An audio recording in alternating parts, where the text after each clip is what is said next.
Sent away, and we are underway here in Miami Gardens. This is going to be a touchback, so Florida A&M takes over at the 25-yard line for their first drive of this game. They are led by Daniel Richardson, who played some ball at Central Michigan. He was at Florida Atlantic last year, and he's been outstanding his first two games this year, Forrest. And when you look at Richardson, one of the things that he does extremely well is he keeps his eyes down the field when he's got pressure in his face.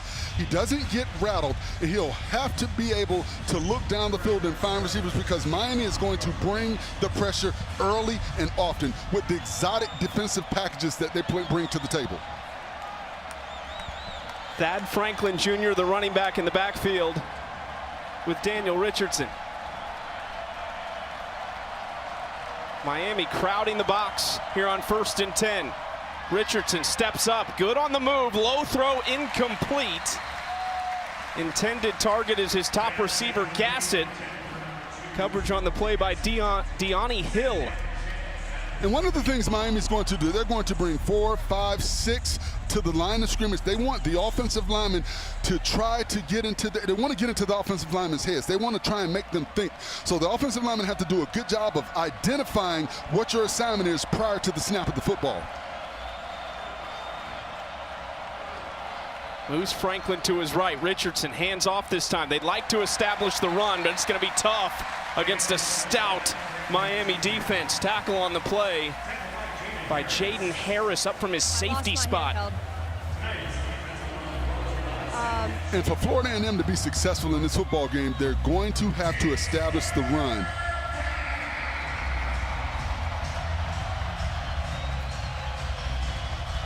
They've averaged 125 on the ground in their first two games. It's really been the damage through the air with Richardson, but that was a focal point in our conversation this week with the Rattlers coaching staff. Richardson moving, creating time with his legs, and there's just no one open. What a pick! It's Wesley Besaint, the junior, local product from Miami, and what a start for the Hurricanes. And if you watch what Miami's doing, they're playing press man on the outside. They feel confident about their defensive backs being able to cover up those receivers. They play one high safety. They brought the free safety down to press Richardson and make him get rid of the football. If you watch how Richardson gets outside of the pocket, you've got the safety coming downhill, and he gets rid of the football, and you see the adjustment by Besaint to reach back behind his body and grab that football. That's some of that local talent that Mario's keeping home. You see it right there with the dynamic interception. Besaint setting the tone defensively, and now here is Cam Ward and company. 1st and 10 inside the Florida A&M 30-yard line. Handoff to Martinez, who gets outside and has blockers, and the big man stumbles down toward the 17-yard line. Damian Martinez, another big-time transfer from Oregon State.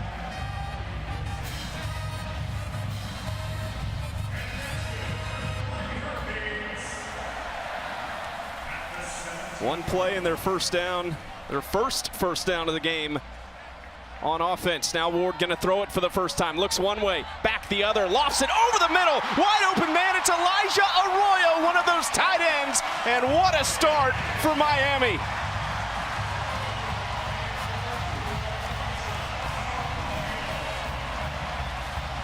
And that is an example of the calm with Cam Ward. You see him wait and allow his receiver to break open.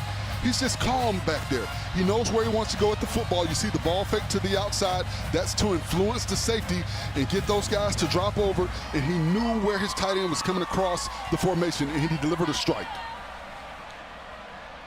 One of the best offensive lines in the country last year. They feel like they've got another really good group this year. Extra point from Andres Borregales is good, and it's 7-0 Miami. That's a quick start for us. It starts with the defense, and it's the little one-hand stop from Besaint and the toe tap on the sideline. That's a linebacker. And then cool Cam delivering it to Arroyo.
Ward to Arroyo after the interception by Basaint, and Miami is off to the perfect start. Just a minute and 20 seconds in, 7-0 over Florida A&M as the Rattlers get set for their second possession.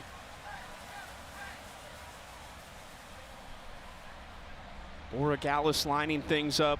Lining things up. It's Miami's home opener, fresh off that very impressive, convincing 41-17 win at Florida in week 1. Another touchback, 1st and 10 at the 25 for Florida A&M. Let's check in with Marilyn Payne. Wesley Basaint has Miami's defense looking great early despite being without 2 key starters. Ruben Bain Jr., the reigning ACC Defensive Rookie of the Year, went out early against Florida, and he is not playing today with a lower body soft tissue injury. Damari Brown, also hurt later in that Florida game, is out.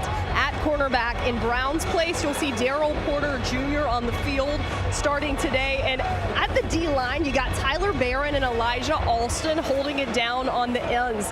Here's the deal. Barron's so fired up in warmups that Ruben Bain was telling him, man, calm down, save some of it for the game. And he went up to him, asked, why do I need to save it? Why do I need to calm down? So that's who you've got out there. This is a team that is extremely deep, and you see that defensive line going right back to work there. O.J. Frederic was one of them in on the tackle. Tyler Barron, one of those that you were talking about, also in on the stop. They just have so much talent on this team. Well, you talk about a team that when Coach Cristobal got here, it was about rebuild. Now they're in the reload mode with this ball club with all of the talent that they have. And they're going to play up the field aggressive. They're not sitting back waiting for you to decide what you want to do and then reacting. They're coming up the field and making you react to what they are doing. Florida A&M behind the sticks, 2nd and 11. Another handoff up the middle, and for the first time, space. And breaking free is Franklin, and they have their first down of the game. Thad Franklin Jr., a senior from West Park, Florida. And if you watch on this play, they brought a delayed blitz, and it was a great job by the Florida A&M offensive lineman identifying what their assignment is. You see the zone blocking and climbing up to the second-level defenders. A good job by TJ Lee to get up to the second-level defender and cover him up. That's what those guards have to do. You've got to get up and cover up those linebackers and give your backs a seam to get up the field. 1st and 10 at the 39. Quick pass out wide to just try to get something going in the passing game. And again, tackled as right at the sticks. The grab by Jeremiah Pruitt, one of the tight ends.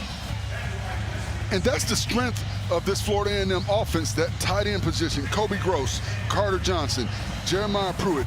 Those 3 guys are interchangeable from that tight end position. They allow them to keep the same personnel on the field and change up formations because of their versatility. Joseph Henry talked to us about that. They don't just have to run the football with multiple tight end sets. They can throw it as well. 2 receivers to the left for Richardson. Decent pocket, now stepping up, and it collapses on him. Dragged down just a touch behind the line. C.J. Clark, a transfer from NC State. And he panicked on that play because he had a good pocket. You know, you step up in the pocket, the tackle got pushed into him, but the guards in the center did a good job of being stout at the point of attack. Step up, you don't have to run all the way up, just take one step up, and I thought he had an opportunity to get the ball down the field. First career Miami sack for C.J. Clark coming over from NC State this year. 3rd and 11.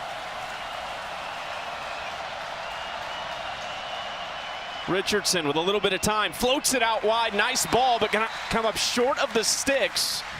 Quick stop made by Jaden Harris on Kobe Gross. And because of the immediate pressure, Richardson had to get rid of the ball with the short route. He did not have an opportunity to look down the field for some of his other receivers that have gotten past the sticks. He had to get rid of it prematurely. One of the things the tackles have to do when they go to the sideline as they game plan is they have to figure out a way to do a better job on the outside because these defensive ends are squeezing that pocket, not giving him the width that he needs. Cameron Gillis lining up in punt formation with, Trey Wilhoit in punt formation. Ray Joseph deep to return. This is a booming punt down inside the 5, and it's caught by Joseph basically at the goal line, but he is electric. Chopped down at the 17. Joseph didn't play week 1. He wanted to go. There's a flag in the middle of the field about the 27-yard line.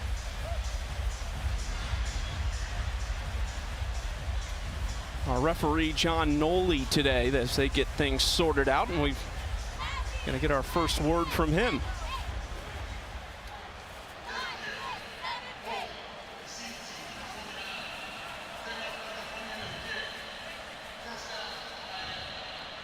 Jordan Cumberbatch called for holding on the punt return. Something that we didn't see much from Miami in week 1, just a couple penalties, and they were pass interference calls in the defensive secondary. Well, you had to look at that punt and think maybe they didn't think he was going to return it because it was so deep. So they probably weren't prepared to get, the blocking scheme going. Cam Ward out there for drive number 2. Their first drive, 2 plays, 28 yards in 33 seconds. And it was just a nice little touch pass to Elijah Arroyo. I mean, you saw this kid when he was, before we knew Cam Ward. You got a chance to see him at Incarnate Word. What were your initial thoughts? I was in shock because I'm sitting there calling the game and I'm like, okay, this is the state of Texas. How did Texas Tech, Texas A&M, Baylor, how did any of these guys not see this kid? I mean, and it happens sometimes. Some people just go under the radar, but he's been as dynamic as he is now for the last 4 or 5 years. Handoff to Martinez, basically on the goal line as he plunges forward to the 5-yard line and picks up about 3.5 yards on first down. Part of it was the high school he went to was running the wing T, so in a way kind of took away his ability to make plays with his arm. Exploded, though, at Washington State for 2 years and now finishing things up here at Miami. Wants to throw it quick this time, out wide. Broken tackle and not much doing, though. This Florida A&M defense rallying to the football right there. Jacoby George on the catch. Eric Horn, the Iowa State transfer, on the tackle. And a great job by Andre Powell Jr., number 7. He didn't make the tackle, but he slowed him down enough for Pursuit to get there. A good job reading that play, dissecting a seam to get up the field and slow that ball carrier down. Horn's second year at Florida A&M, after starting his career at Iowa State, has already topped his tackles number from last year. Ward, clean pocket, out wide open receiver. It's Martinez out of the backfield. First down, Miami. What's interesting, when you look at these receivers, look at these backs, they're huge. You talk about Martinez out of the backfield. He's out there split like a wide receiver. But here's a guy that is 6 foot, 235 pounds. Ward trying to escape, but he's dragged down by 2. Simeon Hines and Alan Smith Jr. in on the sack. And you see the FAMU defensive line. You see they brought pressure on the outside. Miami has to do a better job, and that's the new offensive tackle, 6'9", 340 pound Markel Bell, number 70. Big fella, you got to move your feet and get a kick step on the outside. You can't reach over your body. You've got to get that big body in front of that defender. Filling in for Jalen Rivers at left tackle. Ryan Rodriguez is also out today. Matt McCoy fills his spot at left guard. Long throw for Ward and a diving catch along the sideline. Sam Brown, the Houston transfer, in on the grab. And you see the arm strength by Cam Ward. That is a very difficult throw to throw from the opposite hash marks across the field. But a good job by him getting the ball out to where only his receiver can make a play on it.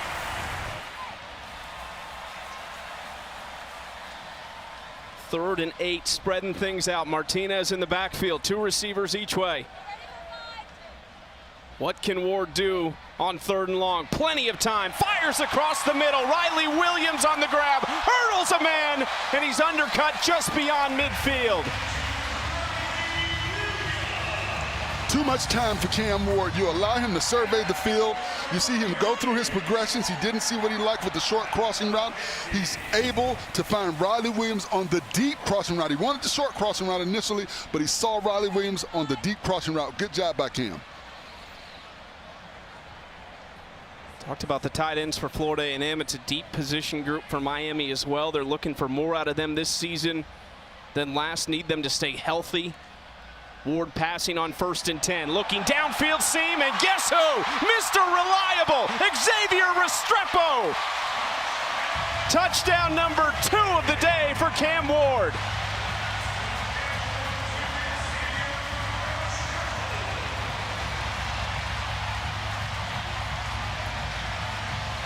And you see the Florida A&M defenders looking around. There had to be a busted coverage right there. Michael Opong, number 13, is kind of looking around like, okay, who's got him? That is the most dangerous receiver on the ball club. Somebody, you have to have 2 people with eyes on Restrepo. There's no way you should let him get wide open like that. Miami, quick snap out to Riley Williams, and he's going to walk it in. They go for 2, and it works. Hurricanes having fun, Forrest. It was almost disrespectful the way they did, just walked in. And once again, Cam does a good job of reading the defense. You see Restrepo going down the seam. Nobody goes with him. You see 13, Michael Opong with his hands up in the air. And Ward reacts to his guy once again. He's pointing to the sideline, letting him know, be quiet. I am the guy. I am the one. You got one, Miami.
Fifth-year senior Xavier Restrepo with touchdown number 2 today from Coconut Creek, Florida. All ACC first-team receiver last year, 85 catches. That's a Miami single-season record. Their offensive coordinator told us he shows up every single week. I mean, he's a clone of Braxton Berrios. I mean, Wesley Welker. I mean, those guys are just different, the way that they play the game. They play with an aggression. They play with a joy for the game, and they're just tough. Goldie Lawrence and Jalen Ward deep to return for Florida A&M. Borregales set to send it away for the 3rd time. He's having a busy day right now for Miami. Another touchback. Let's go down to Maryland. The crowd noise behind the Florida A&M bench on behalf of the Canes fans is building as Miami's touchdowns are. But James Colsey III, the head coach of the Rattlers, he made sure his guys would be prepared by, of course, blasting noise, music all week long at 6 a.m. practice this week. And then he wanted to apologize to the students at FAMU. He brought 144 donuts and invited the student body to come by the team facility to pick some up while he said sorry. Daniel Richardson, meanwhile, quarterback for FAMU, he said, I'm not worried about the crowd noise. We are a clap cadence team anyway, so I'm always prepared. And even after the last TG, he looked at the O-line and said, I'm not worried. I'm still not worried. Well, the second drive was more productive. They did get a first down and showed a little bit of promise. That's a nice tackle out in the flats. Carter Johnson on the catch, but tracked down quickly. Chase Smith in on the stop. You going to get in line for the donuts in that case? Absolutely not.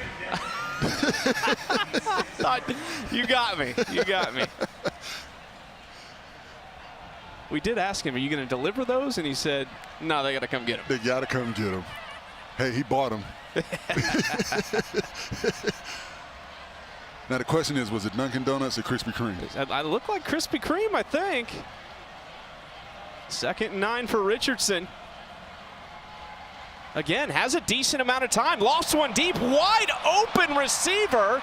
Caught on the sideline by Quan Lee. That's just his 2nd catch of the season.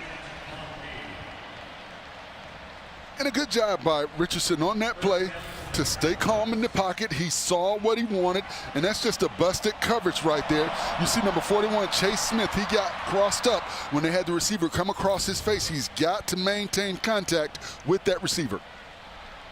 You heard from Maryland earlier, Damari Brown, one of those top defenders out for Miami at that corner spot, so you do have some other guys out there, and some of them very young players. Richardson handing off, nowhere to go, just bottled up in the backfield, led by Jaden Harris, who we've said his name a ton from his safety spot. And one of the things Florida A&M has to understand is you've got to be north and south. You cannot run east and west against this Miami ball club. They're getting up the field. You've got to find a seam and you've got to hit it. That is the only way they're going to be successful with that rushing attack. I think going east and west, now you're giving that defense the time that they need to pursue from the backside and for those defenders that are getting up the field to get contact. We saw that in week 1 from this Miami defense. They have a ton of team speed. Absolutely handled Florida in Gainesville. Richardson stepping up again, has some time now on the move, running, throwing, and caught! What a grab downfield by Jamari Gassett. And that is what I like about this kid, Richardson. Even under pressure, he keeps his eyes down the field looking for his receivers, and that is why he's been able to be successful. You see this in a great job by the receiver getting under the football and cuddling the football. A great job by Gassett. I didn't think he was going to be able to get to it, but he was able to get across the field, get his hands under that football, cuddle it and not allow it to move and squeeze it towards his body. But Richardson is doing a good job when he escapes the pocket of keeping his eyes down the field as his receivers get open. Gassett just 1 reception last week after a big week 1. They've had 2 come from behind victories to start the season. Now Richardson, just a little body movement to make a man miss. Inside the 5 to the 4 before swarmed by Hurricanes. Kobe Gross, the tight end again. He has 11 catches on the year already, and there's a flag on the field. Once again, Richardson does a good job of personal foul, roughing the quarterback, defense, half the distance to the goal, automatic first down. And that is what happens when a quarterback escapes the pocket and makes big plays. The defense gets mad. So when they get an opportunity to take a hit out on them, they're going to do that. But I like what Richardson is continuing to do. He's avoiding those defenders. He's waiting till the last minute to get the ball to his playmakers. Now you see on this play, he avoids the defender. He gets the ball to his playmakers, and they take a shot above the shoulder pads. You have to protect the quarterback.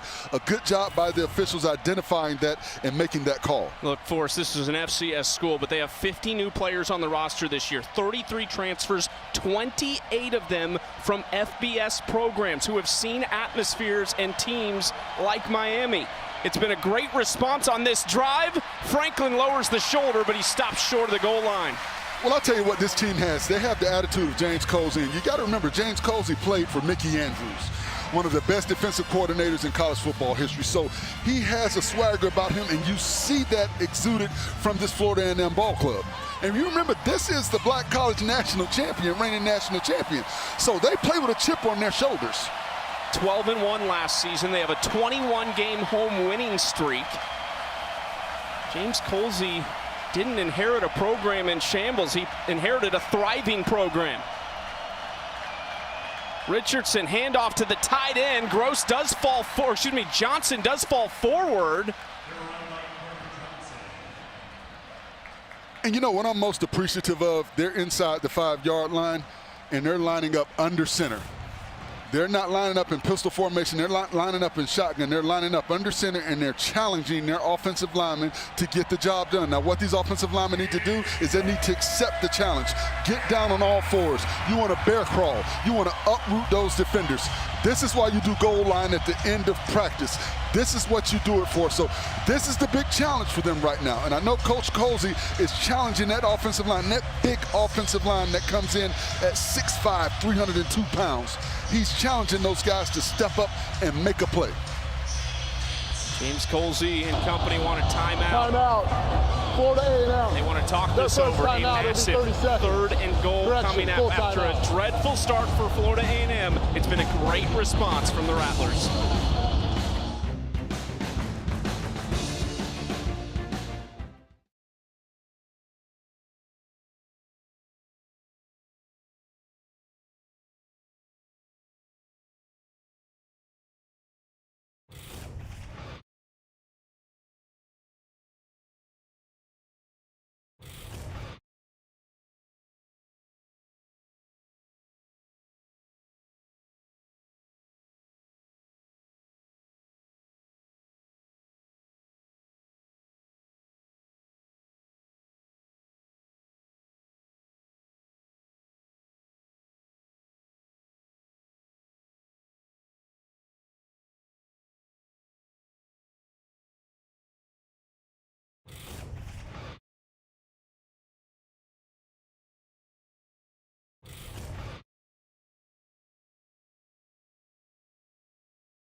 Well, it was the Hurricanes storming out of the gates, 15-0 over Florida A&M, and it looked like they were just going to completely run away in this first quarter, but James Colsey has really rallied the troops. Daniel Richardson has completed his last 6 passes. He's 4 for 4 on this drive for 74 yards. 3rd and goal at the 1-yard line. The big boys out there, but now they're going to spread things out. Franklin behind Richardson, under center. It looked like Richardson moved, and I think he did. Richardson, False start. Offense, number 23. 5-yard penalty, 3rd down. I'm going to put that on the center because Richardson looked like he thought the ball was going to be snapped and he was getting ready to run the quarterback sneak. What they did, they spread them out so they could have seams to try and push the ball up and get the touchdown, but you've got to snap the football. You cannot have those mental errors on the 1-yard line. Well, how about the confidence to line up against this Miami team on the road and try to sneak it in from a yard out? Well, they've got a 26-pound weight advantage across the board, and the expectation is you should be able to get 1 yard. You mentioned that when we were walking on the field. These are not small guys at Florida A&M. They are almost 300 across the board on the O-line. Handoff to Franklin, and he is gobbled up at the 6-yard line. Nowhere to go for him. And I don't know if I like the play call. Once again, you're going east and west. I think you try and do a jump ball with one of those big tight ends on the outside, maybe Jeremiah Pruitt or Carter Johnson, to give your guy an opportunity to go up and get it. Use that big body to box out those guys like you're playing basketball. I just don't like going east and west, but at the same time, they've got to get points, and I do like the decision to try and get to 3 right here. You've got to get some points on the board and let that offense feel good about that drive. From the left hash, a 22-yarder for Cameron Gillis. Trey Wilhoit is the holder.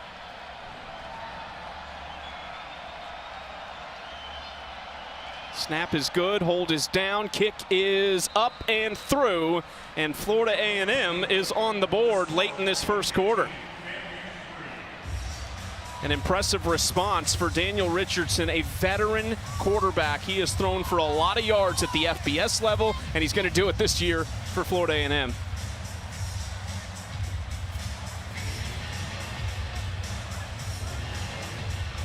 Well, one of the things I think about this Florida A&M offense is they have the ability to move the football. They know that now. They know they can do that. They've got to continue to protect Richardson, give him time. And I think when he escapes the pocket is when he's most dangerous, because he has, really good accuracy when he's outside the pocket. He does a good job of going through his progressions and finding receivers. And the receivers do a good job of coming back and getting themselves open and giving him a target down the field. So I like what I see from him so far. They just need to continue to push that button. 7 is better than 3, but 3 is better than nothing. And I think right now they know they can move the ball. The question will be, when they get the ball back, will they continue to use the offensive scheme that they used on this drive? Will they continue to sprint him outside the pocket? Or what adjustments will Miami make? Will they bring more pressure? Will they try to keep contained? Because I think that's one of the things they lost on that last drive. They lost contain on the outside, and that comes with being exuberant and trying to get the quarterback down as opposed to playing assignment football. Cameron Gillis sends it into the end zone for a touchback. Miami takes over at the 25. What can Cam Ward not do? Well, you talked about last week, he threw it against his body. This week, he's just comfortable back there finding receivers, going through his progressions. He has no pressure whatsoever. He's throwing strikes to the sideline from across the field. Then he gets the ball to his tight ends, the big tight end getting down the field. And then right here, Restrepo, you can't leave that guy open. He's the best receiver, the most dangerous offensive player outside of Cam on this team. You've got to have 2 eyes on him at all times. Ward 6 for 6 today, 121 yards, 2 touchdowns. And they take over 1st and 10 at their own 25. Handoff to the big back, who slips down at the 26. That was Mark Fletcher in that time. And let's go down to Maryland.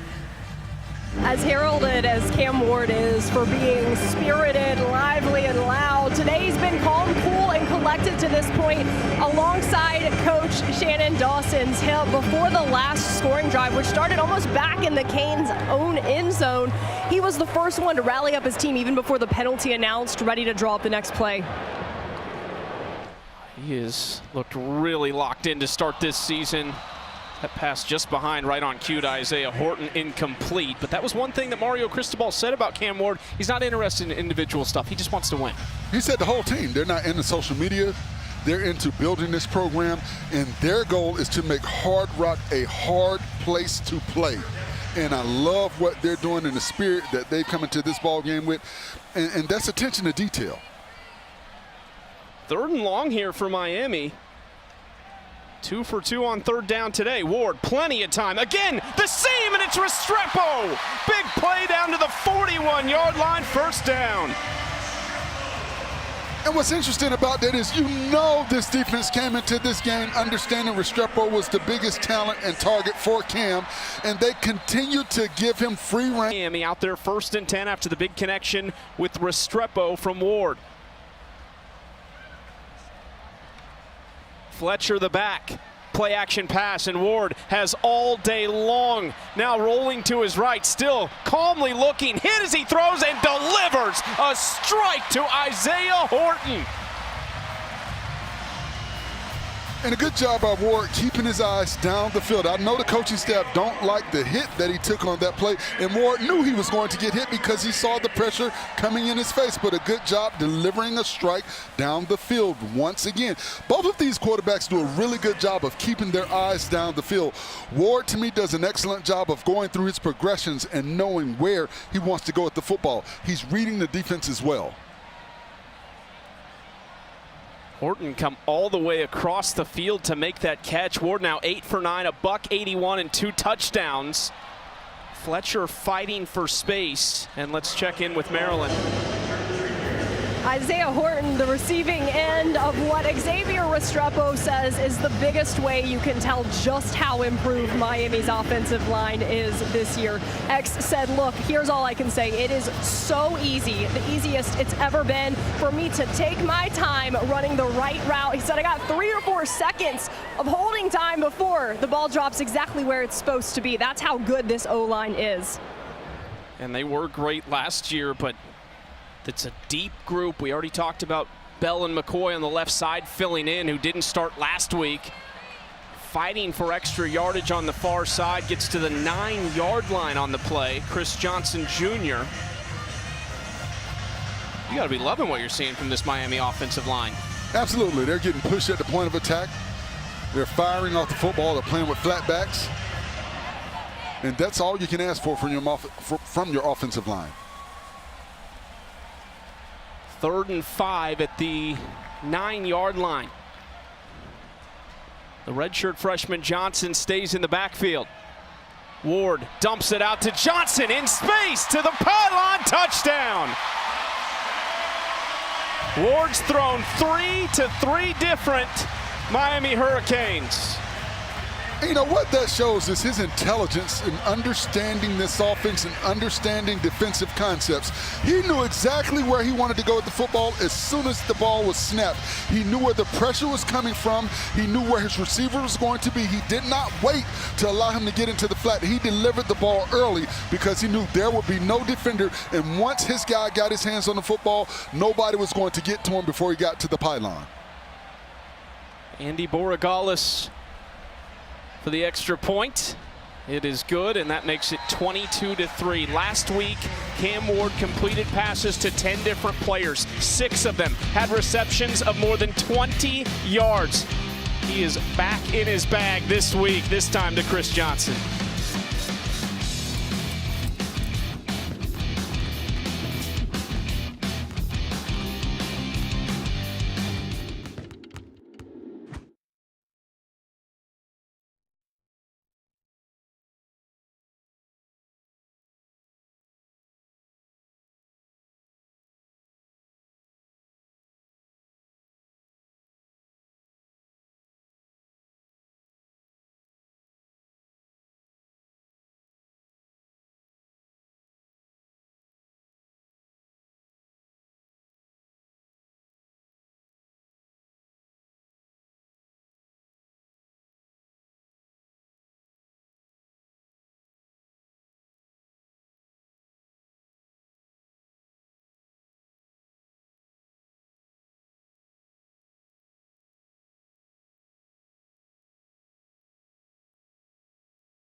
22-3. Cam Ward has thrown 3 touchdowns to 3 different players so far, and this offense is just rolling out of the gates this season.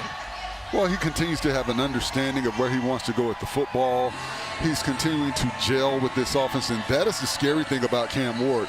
This is just his second game with this offensive line and with his skilled position players. As he continues to learn these guys and learns the nuances of how they want the ball, where they want the ball, their route running, this offense is going to continue to thrive.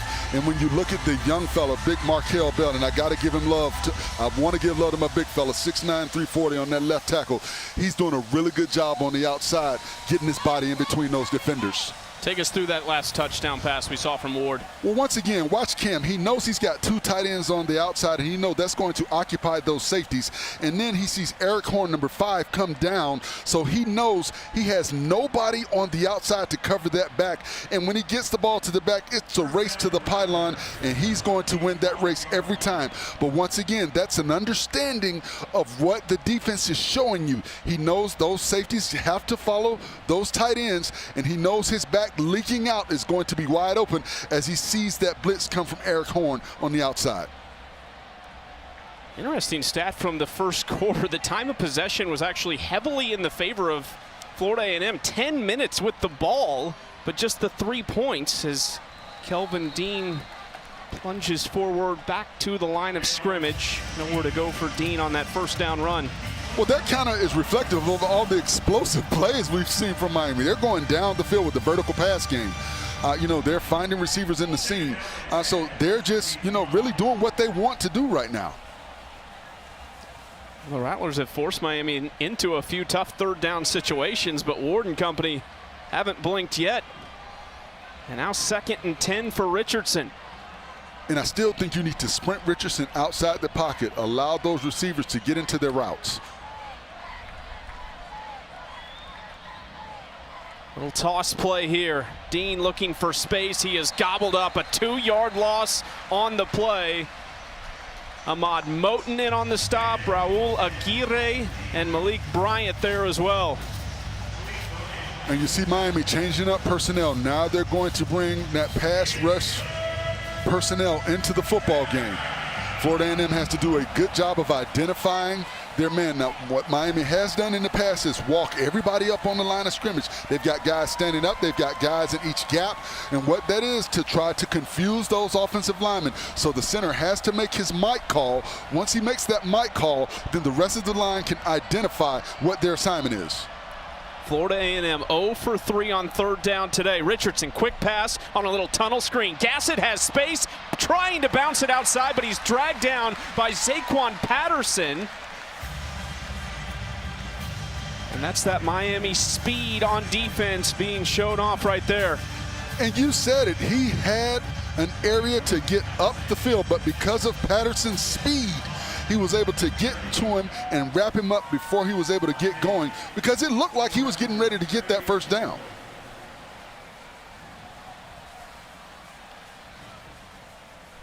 Will Hoyt back out to punt with Ray Joseph deep to return. Another big-time punt from Will Hoyt. Joseph fields it at the 22 and heads across field. Now trying to cut it up between the hashes where he's tackled at the 36-yard line. Miami up 5 spots in the top 25 this week for us. It's kind of been a chaotic day of football. Texas with the big win earlier. How about Notre Dame losing to Northern Illinois? Well, that Northern Illinois ball club is a really good ball club out of the MAC. Thomas Hammock, a Northern Illinois alum, has continued to build that program in a huge win going into South Bend. Their neighbor, it's not that far, so some of those kids probably know one another, and that's a big win, not only for Northern Illinois, but for the MAC conference, for the little guys. 12-team playoff or not, pressure's on Notre Dame now from here on out after a loss like that. If they want to be playing at the end of the season, as Martinez makes a couple miss and shoots forward to the 44-yard line. It's about 7 yards on first down. And Martinez, another one of those big Miami backs in the mode of Larry Jones, Steve McGuire, Willis McGahee, Donnell Bennett, James Stewart, O.J. Anderson. They're known for having these big, powerful backs that run over people and get in the open field and can take it to the house. 2nd and 3, Ward, quick little sidearm pass. We saw all those angles against Florida last week. Sam Brown gets the first down beyond midfield. Are we seeing more of that now with the quarterbacks and the arm angles and everything? Yeah, but you have to be a special quarterback. Everybody can't do the Mahomes. But Cam Ward, he can do a little bit of everything. He can do the sidearm. You know, he's thrown the ball back across his body last week. I saw him do some things that regular quarterbacks just can't do, and that's what makes him special. Handoff up the middle. Martinez just pushing the pile, driving those big legs. He might have a first down on this play. He's going to be close. I think the first contact was made around the 41. And this is Hurricanes football. This is what you expect from those big backs. And they're going to go quickly here. 2nd and less than a yard. Ward again hands to Martinez, who just dances and waits before he finds his path to the first down. And just that play alone, that's only a 3-yard gain. But the fact that you can have a young man at 6 feet, 235 pounds, be able to jump cut and stop like that and then get going forward, that lets you know the versatility of this young man.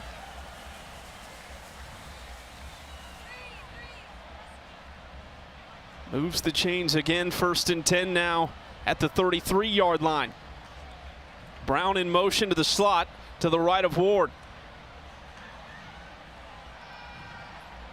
Ward fires over to the right side of the field. Nice grab along the sideline by Isaiah Horton.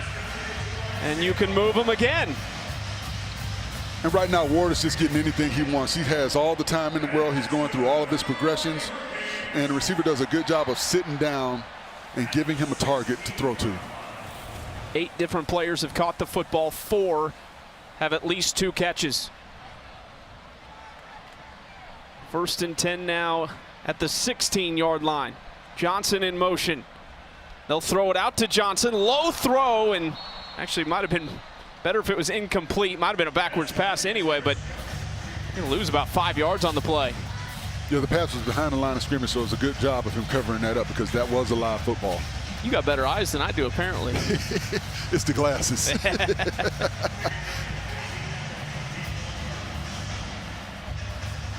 Well, puts Cam Ward and company in a little bit of a testing situation. 2nd and 15. Restrepo and Horton at the bottom of your screen. Takes the handoff to Martinez. Ward looking, and he's going to take off to run for the first time today. Dives forward beyond the original line of scrimmage. Nayron Jenkins was there to stop him.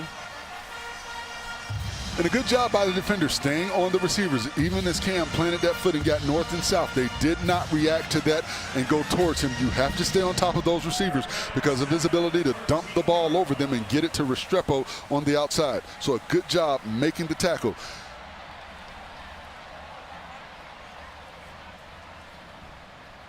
Third down and 7 after they got 8 on 2nd and long. Handoff to Martinez this time. Stopped at the 11 and falls forward to the 10, or he'll be about 3 yards shy of a first down. James Ash, one of those defensive tackles, helping plug that hole. And Ash is one of the players that the Miami coaches identified. They said that is the guy of all the guys on the defense that we have to know where he is, and we've got to get a hat on the hat because he's a powerful defender and he tosses offensive linemen around. Said he has a really fast first step, disruptive in the interior of that defensive line. Timeout. Florida A&M, their 2nd timeout of the half. James Colsey didn't like something about the way they lined up. 4th down when we come back.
A different Hurricane has caught every touchdown pass so far as Miami leads Florida A&M 22-3.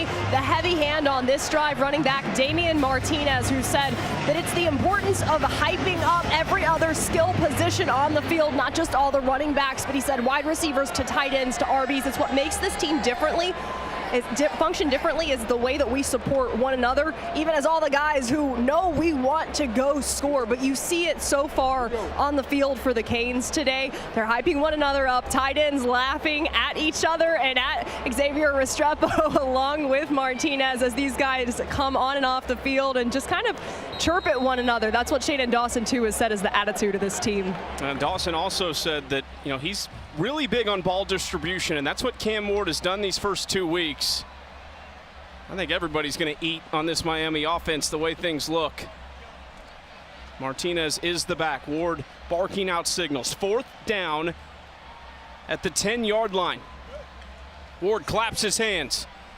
Sitting in the pocket. Plenty of time. Now he's flushed. Spinning around, flag on the field. Ward rolling out, throwing back across his body, caught in the end zone. There is a flag, but Ward with an incredible play to find Isaiah Horton. Yeah, but I think that's going to be a hold on the outside. I think number 70, the left tackle. Holding. Offense, number 70. 10-yard penalty. Replay, 4th down. Markel Bell, who we talked about earlier, 6'9", 340-pound junior. And one of the things that happens when the quarterback is in scramble mode, you see right there on the outside, you've got to sit down when you're getting pressure right there. You see him right there grabbing the inside of the shoulder pads, of the shoulder plate. But as a big fella, what you've got to do is you've got to sit down and you've got to duck walk that guy out of there. You've got to basically go into a run blocking mode at that point when your quarterback is scrambling behind you like that. It was Alan Smith on the pressure, preseason all-SWAC second team. And now it's going to be about a 37-yarder for Andres Borregales. 2 for 3 in week 1, 3-time All-ACC kicker. Thought we were going to hear from John Noley for a second. But that was a special play by Cam. Even though that was a holding penalty, you see the escapability, and once again, he knows where his receivers are.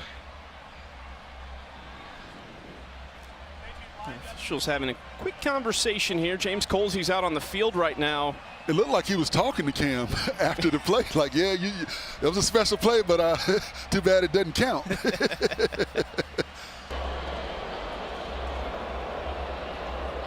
The previous play is under review for a completed pass. I'm confused.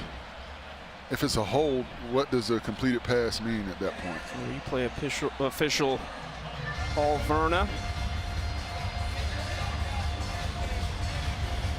5:50 to go in the first half. Miami up 19 after jumping out to a 15-0 start. It's been a good response from Florida A&M. They have 2 come-from-behind victories already in the bag this season in weeks 1 and 2. And they'll continue to fight.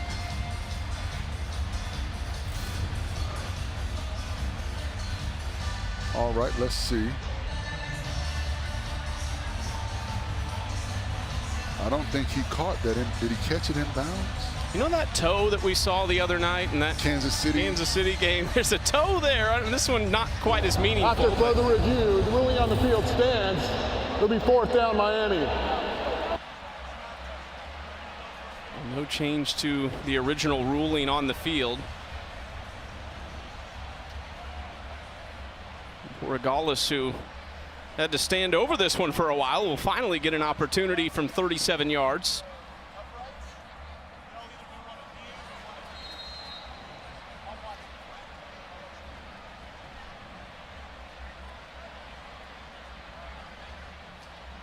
.58 career makes. That's up and good. Make it 59 for Borregales, whose older brother Jose was the only National Kicker of the Year award winner back in 2020. It's a 22-point lead for Miami.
25-3, the home opener for the Hurricanes, going to plan so far. 5:46 to play in the first half for Mario Cristobal and his squad, trying to improve to 2-0 on the season. Year 3 for Mario. Back at his alma mater, he is energized.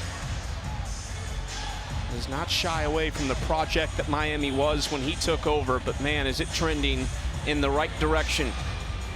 Origales set to kick this one away. Goldie Lawrence deep to return for the Rattlers. Lawrence fields it about 4 yards deep, and he takes it. A little bit of a hesitation there, and he's knocked out of bounds hard at the 13-yard line. Didn't quite commit to that right out of the gates. And now tough field position for Daniel Richardson and company. Here is James Colsey. It's year 1 of the James Colsey year. He was the interim head coach. They finally hired him back in January, replacing Willie Simmons, who left for Duke to be their running backs coach. He spent 6 years coaching the Rattlers, and Colsey told us, you know, it's a little bit different because this program was set. I mean, they just won a championship. Well, I know him from way back. I was there at Florida State when he got there. We won a national championship together, and he stepped in when we lost one of our starter cornerbacks, Corey Fuller, as a true freshman, and played on that championship team and delivered. So he knows what it takes to be a champion. And I said it earlier, he played for Mickey Andrews, one of the best defensive coordinators in college football. And, you know, he brings that attitude to this team. They're going to continue to compete. They might not win this football game, but they will compete throughout the game. They won't stop, and they will look at this as an opportunity to get better. And I think what he brings to this team is stability. You lose a great coach like Coach Simmons, you've got to get somebody in here to keep this team together. And he's not only kept it together, but he's brought in additional talent. 12-1 last year. Their lone loss came to another FBS program, South Florida. Now behind the sticks, 2nd and long. Quick pass out wide, incomplete. The intended target was Quan Lee. Seeing the impact of some of these young Miami defensive linemen. The sack to start this drive was a true freshman, one of the highest recruits from their class this year, number 30 on the ESPN 300, Justin Scott. They've got talent in all classes here at Miami. And the coaching staff talked about him being a surprise in camp early, coming in as a true freshman and providing the backup and the depth that he's provided. He's a big kid too, at 6'4", 298 pounds, out of the Chicago area. And Coach Cristobal talked about that, not only keeping local talent, but getting outside of the state of Florida and getting other talent to come to this program. Richardson barely gets back out of the end zone, taken down by Tyler Barron, helping fill the void left by Reuben Bain Jr., who's out injured tonight. And I still think you need to sprint Richardson outside of the pocket. Watch the pressure come right in his face. He's squeezed in the pocket because those tackles aren't doing a good job on the outside. They've got to keep the width of that pocket. When you've got pressure coming from the outside like that, you have to jump those defensive ends at times. You can't just kick back. You don't have a lot of room when your back is up against the goal line. So sometimes you just have to plant that foot and go get them. Dangerous position here. Trey Wilhoit with his heels in the back of the end zone, and this was not one of his best. He's been really good today punting, but that is going to give Miami fantastic field position if the official on the far side ever stops running forward. Inside the 25, approaching the 20, and he stops at the 21-yard line. That's where Cam Ward and company take over with 4:04 to play in this first half. Just a 19-yard punt by Wilhoit. But here comes Ward. Two fantastic weeks. What is it about Ward in Florida with the C first initial? I think you know something about that. Hey, he plays like that other Ward.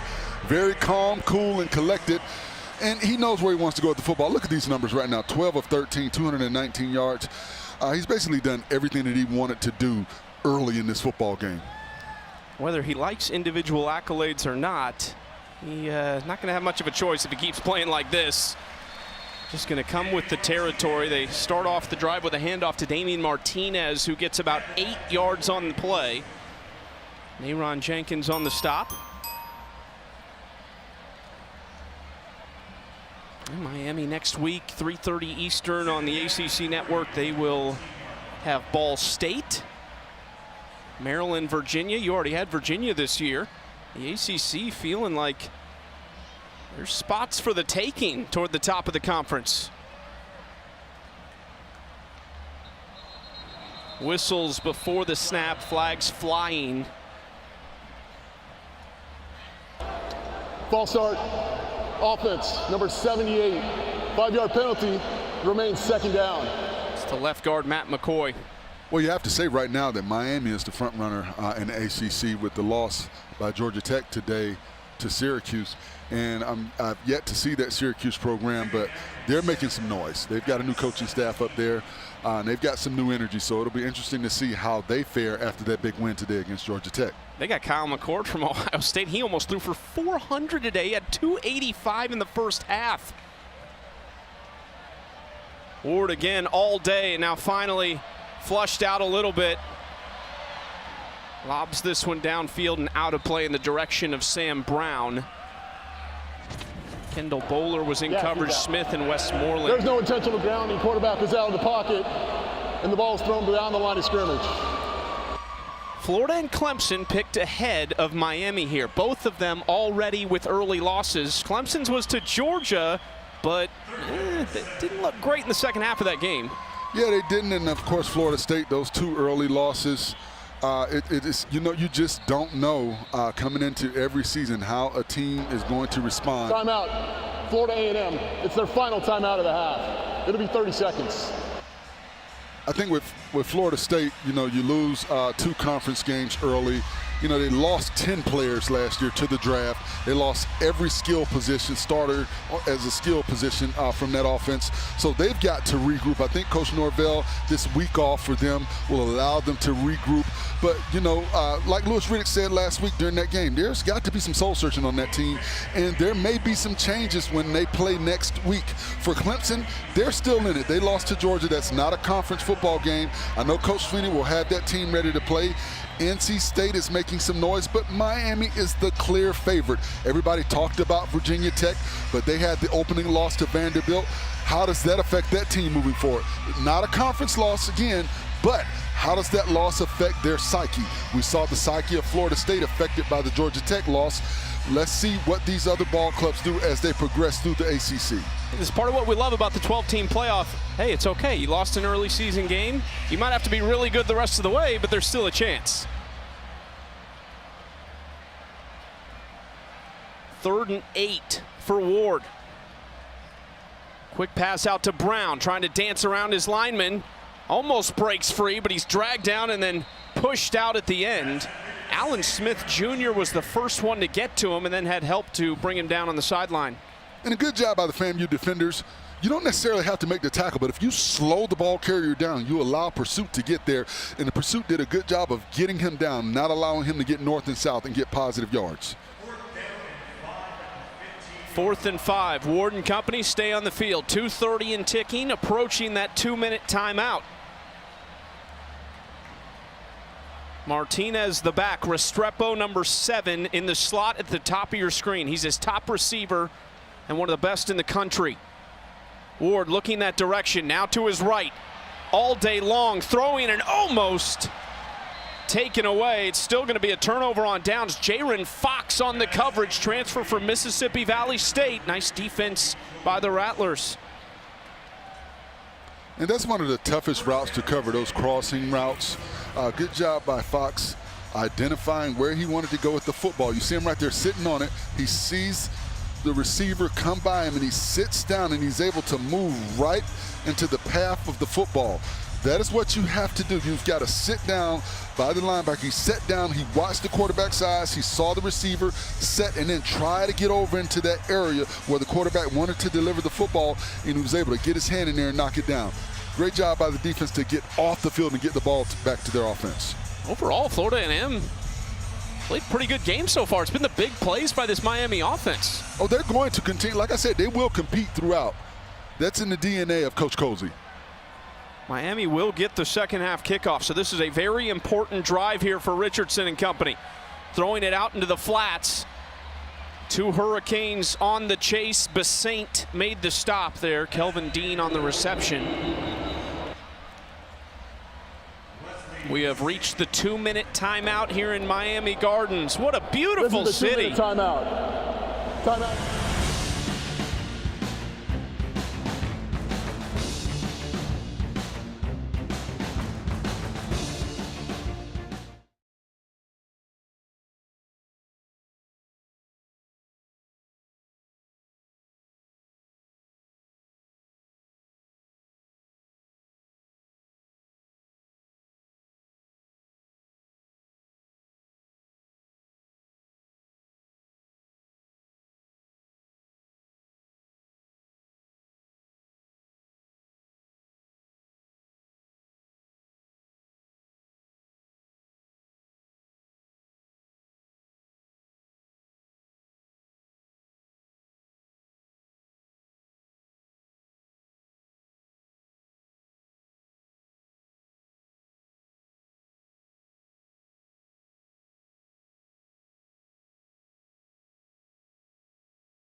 Florida A&M has its last chance now before halftime to score a touchdown, and James Colsey's team is trying to light a fire under itself. He and his staff members telling their offense, go make positive plays. We need better blocks. We have to have smarter reads on our lanes, and we have to play with higher energy. In particular, at the quarterback position, they really doubled down, trying to get Daniel Richardson to read his rush lanes better on this drive here to capitalize before the break. And right now, a flag on the field. Exactly what they did not want. And I'm wondering if this is going to be against the defense for simulating the snap count. Signals, defense, number 1.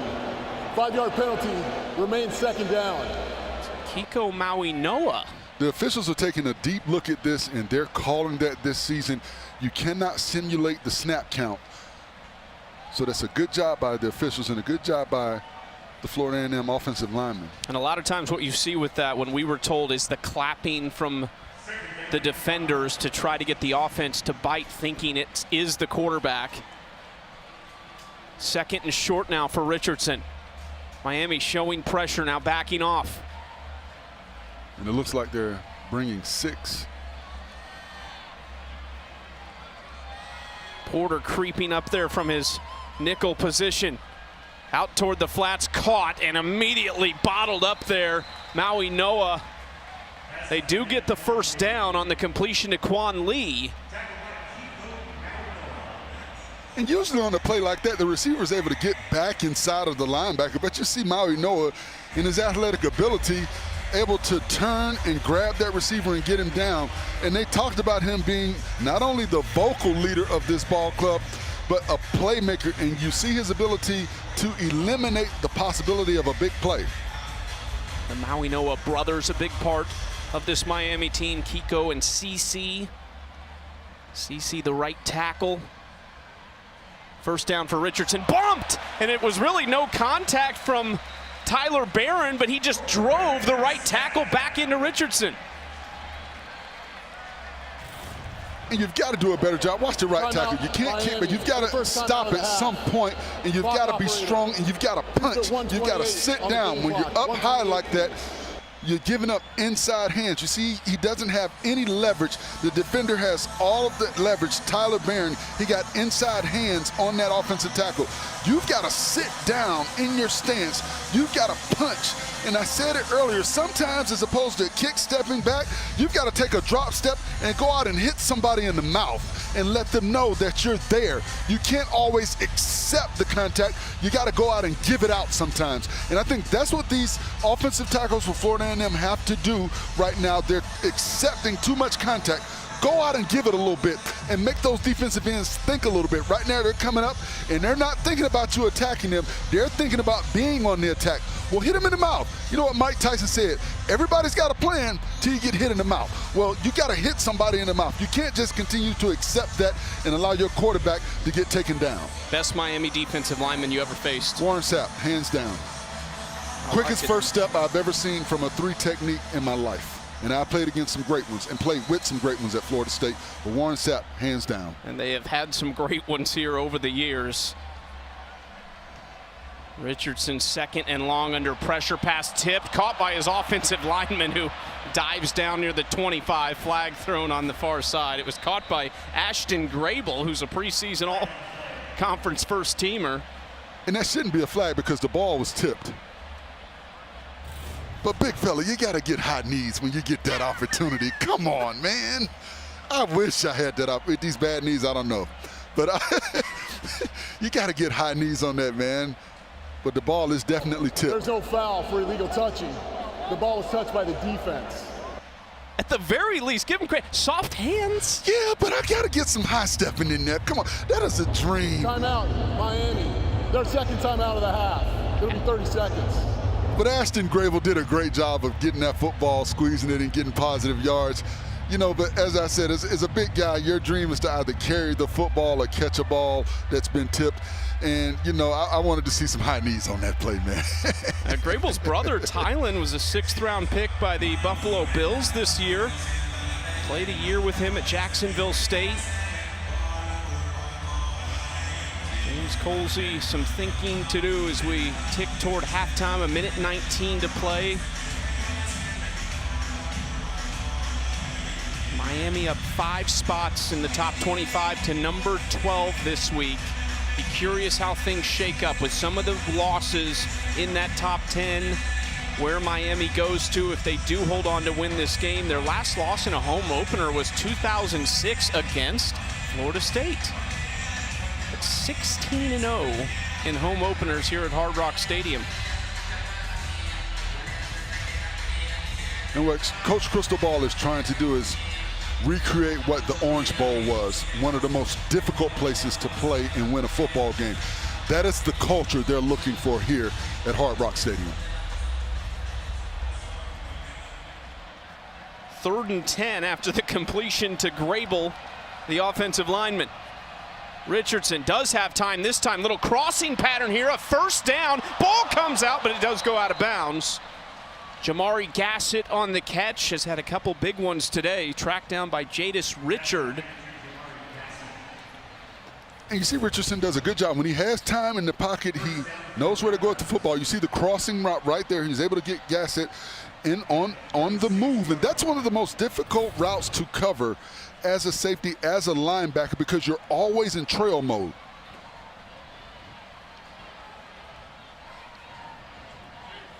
Just ticked under a minute to play in the first half. Richardson on the move. Again, over the middle this time. Pushing to the 43-yard line on the catch. Tackled by Maui Noah. It was Gassett again on the grab. 2nd down. Personal foul. Roughing the passer. Defense number 8. 15-yard penalty. Automatic. First down. This is what Miami didn't have against Florida last week. Mario Cristobal was thrilled about it, but we've seen it twice now today. Well, what's happening is Miami's getting pressure, but Richardson continues to fade back, and that was just unnecessary. I don't think it was egregious, but what they're trying to protect the quarterback.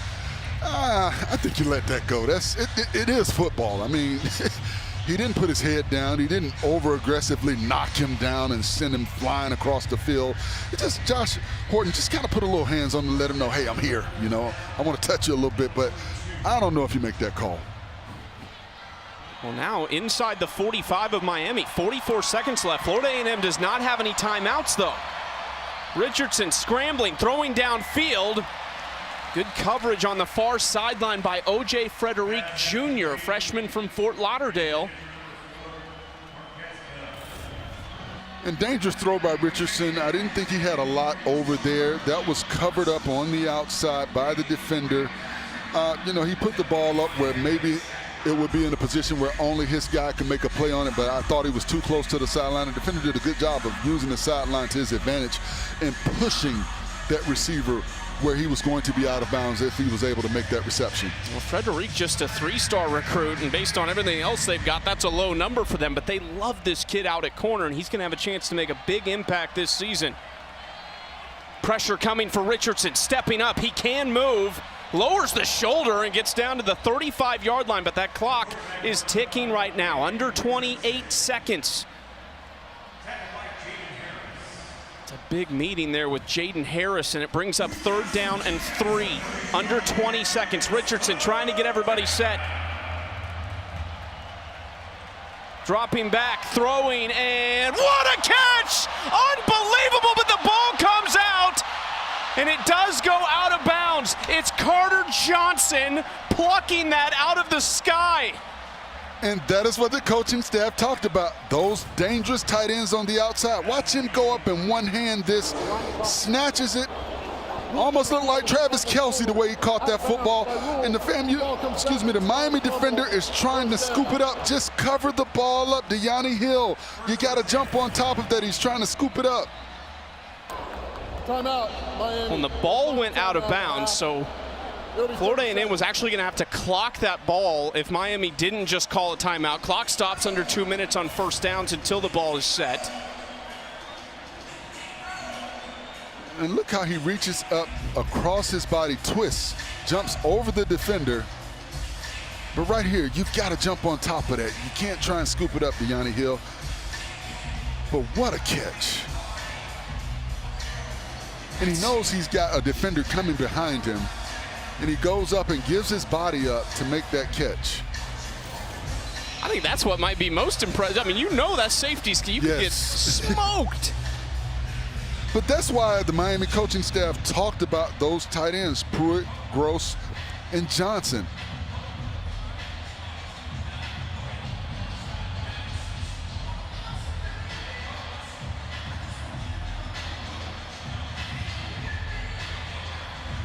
It's Gillis, the Hungary native. 1 for 1 today was a 22-yarder.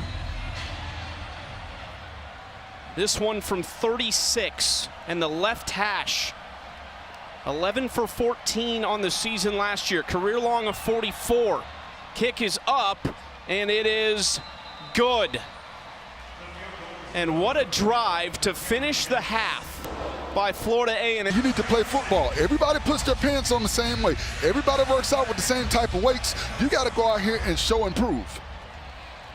Michael Smith booms it away deep into the end zone. It's a touchback, and we check in with Maryland for the first time this second half. The Hurricanes are on top, but Mario Cristobal is pretty disappointed in his team. He said, we are PO'd, and I'm editing that, and we should be. I put a lot of our reserves in, and they did not uphold our standard. He said even his starters, after the first couple of drives, did not execute at the level of expectation that this program has around itself. He said, I'm going to continue to put our reserves out there, and they are going to get it done, and they're going to get it done the right way. James Colsey, meanwhile, he's okay with where his team is at. He says it's only a 19-point deficit. A lot of people expected us to not even be that close. We just got to go out and turn 3 into 7 next time. Yeah, they've been close on a couple of occasions as Restrepo gets his first grab of the game, but are you surprised to hear that from Maryland? Mario Cristobal a little fired up there at halftime. Absolutely not surprised, because that is the level that he's trying to get this program back to. You know, you have to continue to be playing on all cylinders if you want to compete for a championship. You can't get complacent and get happy and get satisfied. Ward throwing against that sidearm throw and kind of looks off the defender. Shifty move by Jacoby George. They have their first down of this second half near the 40-yard line. I appreciate Maryland editing that too, you know, just professional right there. They do mark the ball at the 40. Ward, handoff up the middle for Fletcher, who has space across the U at midfield and down inside the 40. Big Mark Fletcher, 6'2", 225 sophomore. Watch number 7, the big fella, Markel Bell on the outside. That is what you do. Cover up. Get in front of him. Just sit down. Just sit down a little bit more, big fella, but a good job giving the lane for Fletcher to get up the field. 23 yards for Fletcher. That two-headed monster of him and Martinez, a big problem in this game. George breaks a tackle inside the 25 and pushing down to the 20. And Kendall Bowler has to make that tackle on the outside. And when you're going to make that tackle, if you're Kendall Bowler, you've got to get outside leverage, because pursuit is coming from the inside. You can't take an inside angle, because if you don't make the tackle, now the back or the receiver has a lane to get up the field. 1st and 10 at the 19-yard line. Fletcher still in the backfield with Ward. 2 tight end set.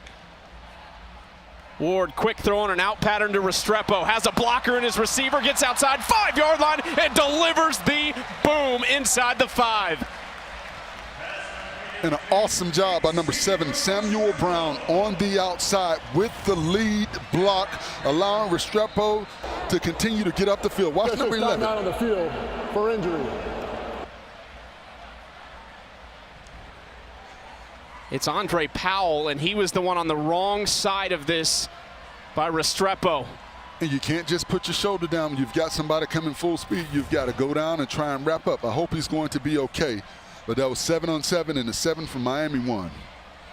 Hate to see this for Powell. Leads the team in tackles entering the night. It matched a career high from last year. He's stepping in to a new role this season on a defense that was among the best. It was the best in the SWAC last year. And he's one of their better back-end defenders. So we hope he's going to be okay. Native of Naples, Florida.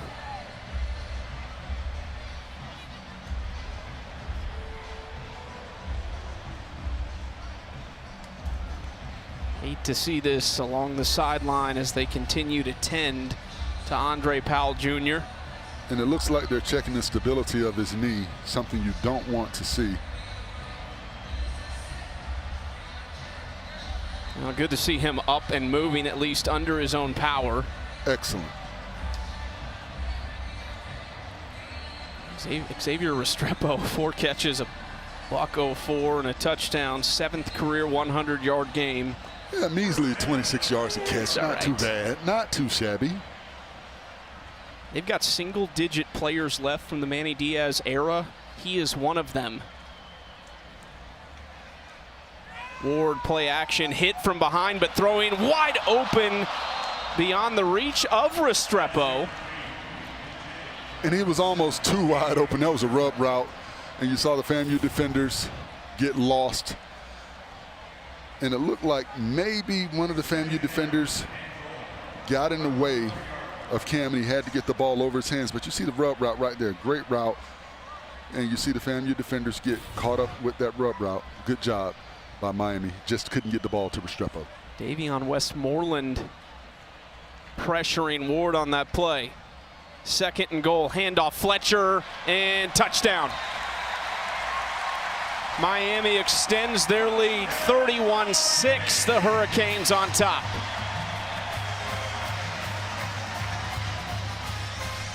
And you see the offensive line, good push at the point of attack, getting up to those second-level defenders, and that's all you ask for from your offensive line when you're inside the 5-yard line.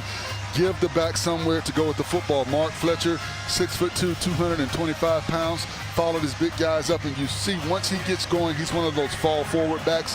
He's going to get those positive yards and get to the end zone. Fletcher and Martinez have combined for 11 carries, 78 yards, and the touchdown. Extra point from Borregales is good. 32-6, just the start Miami wanted, and it's the power of these running backs. Martinez, and then this time it's Mark Fletcher into the end zone.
Mark Fletcher's third touchdown of the season. He had 5 last year as a true freshman, and it's a great combo with the Oregon State transfer Damian Martinez, almost to 100 total yards combined today, but it's the yards per touch for them that has been fantastic.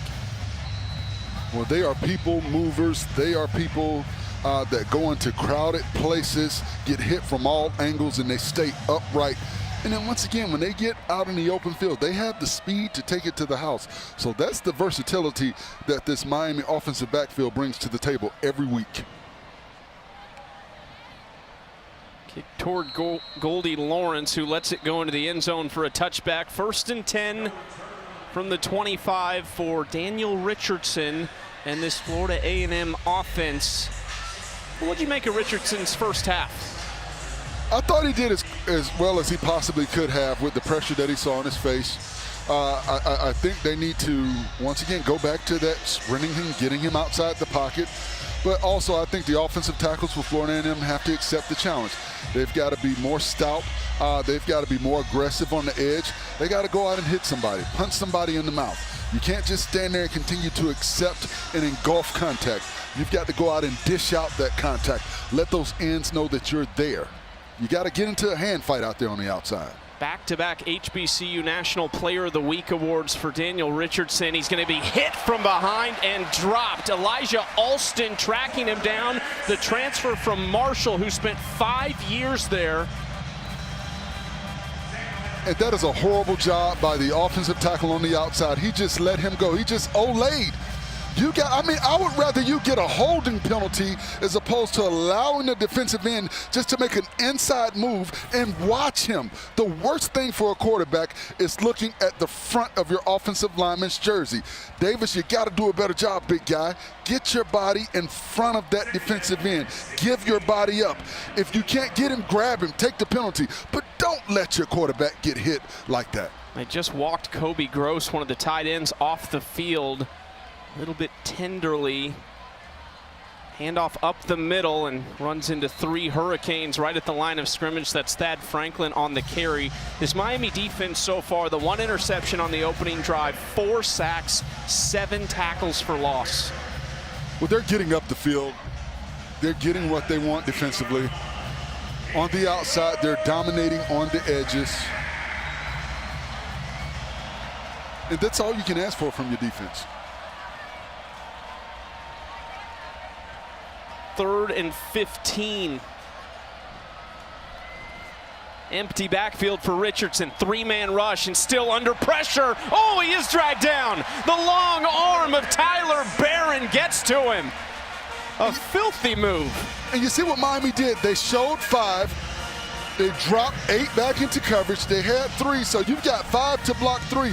So you've got to be able to decipher. The center for Florida A&M just turned his back on that defender. There's no one to the outside. There was no reason for you to turn to the outside. You've got a guard and a tackle to the right of you. They can take care of that man to the outside. You've got to help your guard with that inside man. The closest man to the quarterback is the most dangerous man, and that is who you need to block. That was almost blocked. A much better punt after the last one went for just 19. Fielded way back by Ray Joseph. Breaks the tackle, spins, and just nowhere to go. Gets to the 27-yard line. Miami's defense turning up the heat. 5 sacks as a team, 3 of them for Barron.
Talked about it earlier. Cam Ward did not start on the big stage. He started as an unranked recruit out of Columbia High School. He's from West Columbia, Texas, at Incarnate Word for 2 years to begin his career. Southland Conference Player of the Year as a sophomore, then to Washington State. Almost 7,000 yards in the last 2 seasons, and then to one of the biggest stages in college football here in Miami Gardens, Florida. Well, Eric Morris was smart. He was the head coach at Incarnate Word, and he took the offensive coordinator position at Washington State. And what was the first thing that he did? He brought his star quarterback with him, and the world was introduced to Cam Ward, and now everybody understands what this young man has the ability to do. First quarterback to throw for more than 303 touchdowns in their Miami debut since at least 1979. Fletcher remains the back. Quick throw out wide to George, and they get about 13 or 14 yards. Isaiah Horton on the catch for a first down. Let's go down to Maryland with an injury update. Florida A&M rover Andre Powell Jr.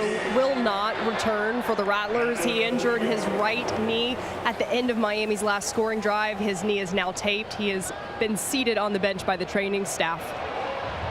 And that's a big one for them, not just in this game, Forrest, but just moving forward for a team who has big aspirations again this season.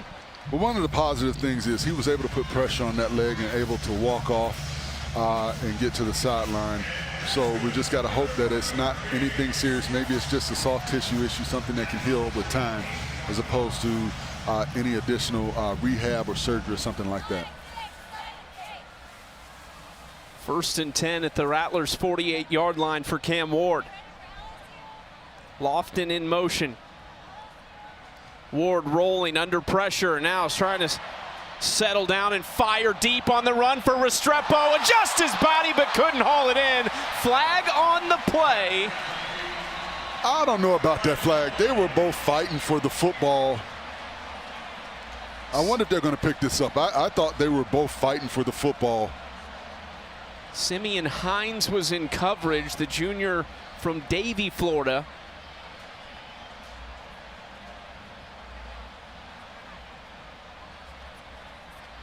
Still sorting things out. Restrepo was tapping his chest on the way back to Ward, saying, "That's my bad, I got to catch that ball."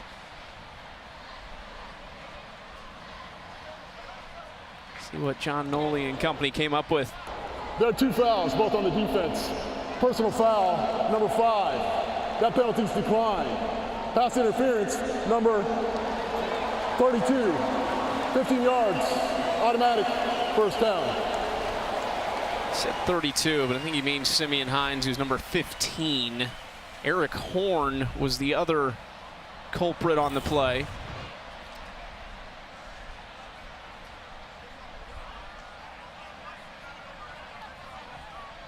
I think if he turns around to look for the football, they don't make that call on number 15, Simeon Hines.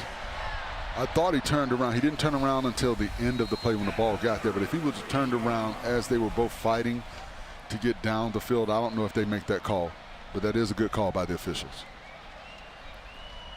Martinez back in the backfield. 1st and 10 at the 33. 284 and 3 scores for Ward in the air. Handoff to Martinez. Uses the stiff arm. Breaks away. 10-5. Touchdown. Damian Martinez getting in on the action. 33 yards on the ground. And we just talked about it, how these guys run into small spaces, and when they get out into the open field, after they bounce off of defenders, they have the speed to take it to the house. You see him bounce off of the defender, bounce off the linebacker, and then he's got the speed to get to the outside and get to the end zone. Good job by Martinez, finding the hole, breaking the tackle, and getting in for the touchdown.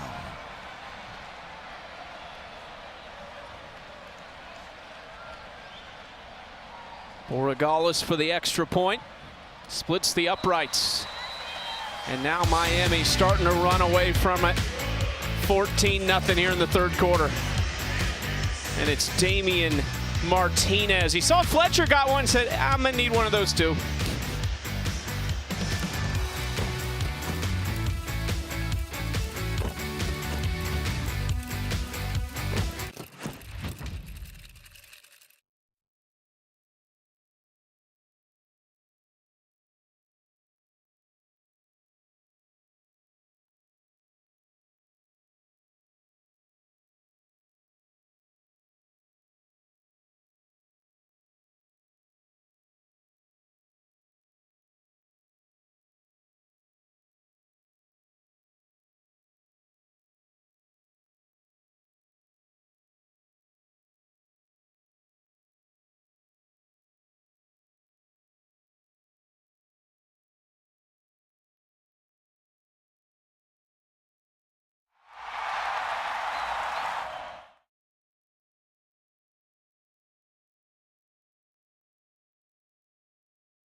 Cam Ward having a monster night, 284, 3 scores, 104 and a touchdown to Restrepo. And then Damian Martinez and Mark Fletcher starting to get it going on the ground. Miami ran for 12 carries, 45 yards at halftime, 4 for 72 on the ground in this quarter. I think what's scary for us is the fact that the guys next to Cam Ward, there's probably 8 or 9 other guys that you could list here throughout the season that are going to have big games. Well, this is the Miami ball club that last year between the guards averaged 130 yards a game, 17 touchdowns.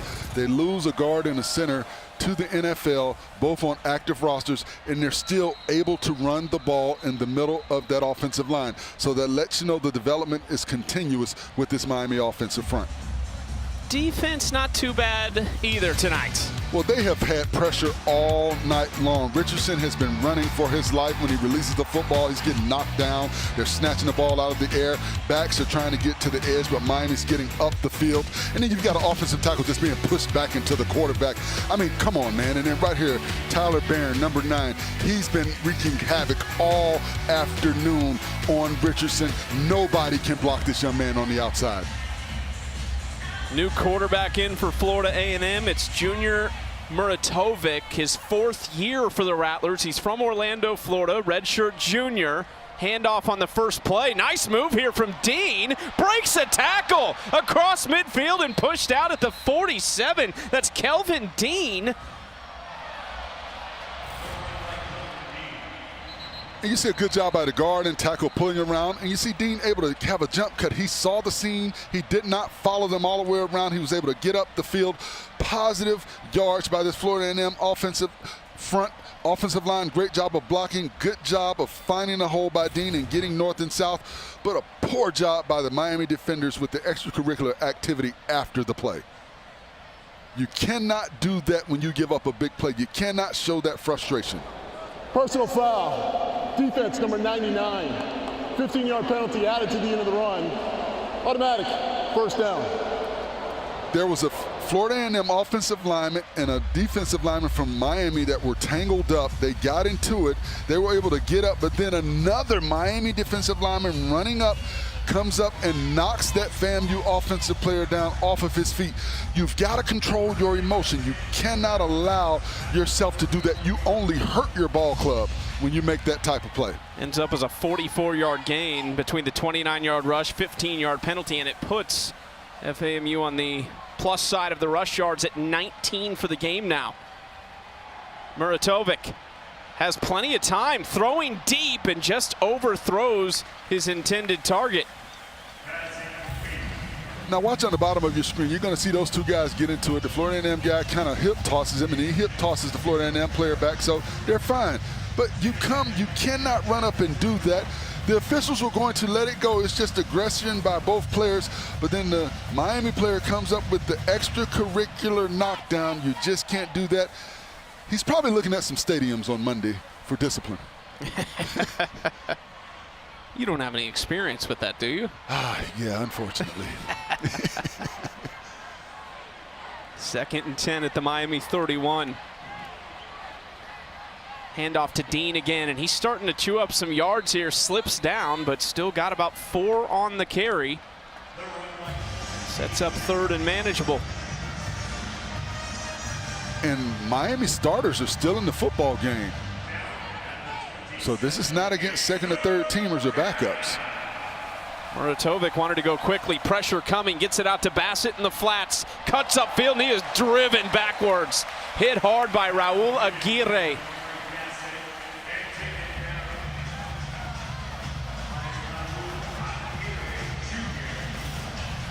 And if you see on this play, Aguirre is just waiting. He sees the play developing, and good job of breaking down, getting to the ball carrier, putting a shoulder pad on the shoulder pad, and bringing the heat. That is exactly what you want your linebackers to do.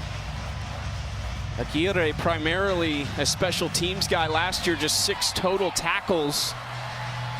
Seeing some extended time here in week 2. 4th and 6th, and the kicking unit is out. A 44-yarder.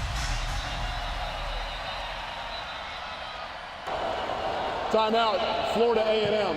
Their first timeout of the half. It'll be 30 seconds. James Colsey taking a timeout as they try to add their third field goal of the game from Cameron Gillis.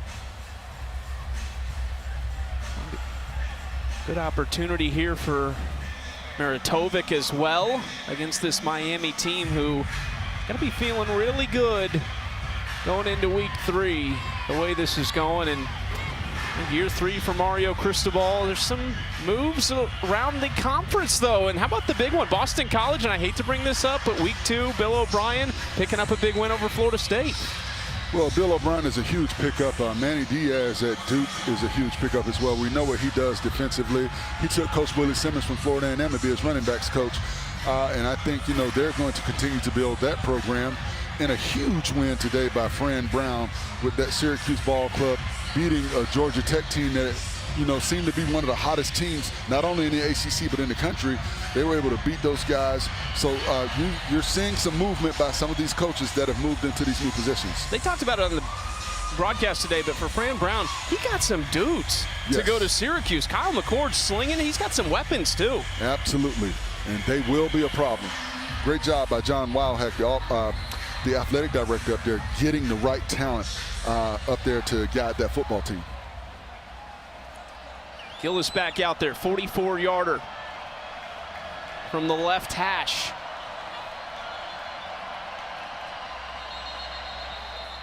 Kick is up. It was off the post, but there's a flag on the play, and I think it was before the play as well. Before the snap, false start, offense number 56. 5-yard penalty, remains 4th down. It's Elijah Felipe. That's actually a great penalty because they missed the kick. So he might not run stadiums for that one. Just a heads-up play by an offensive lineman right there. Well, now makes it a 54-yarder, and instead of Gillis, it's going to be Michael Smith, who is their kickoff specialist. Maybe a little bit more leg here from 54, and plenty of legs, splits the uprights. That is blasted by Michael Smith. Sophomore, he's a hometown kid at Florida A&M. He's from Tallahassee. What a leg. He needs to buy his lineman a meal.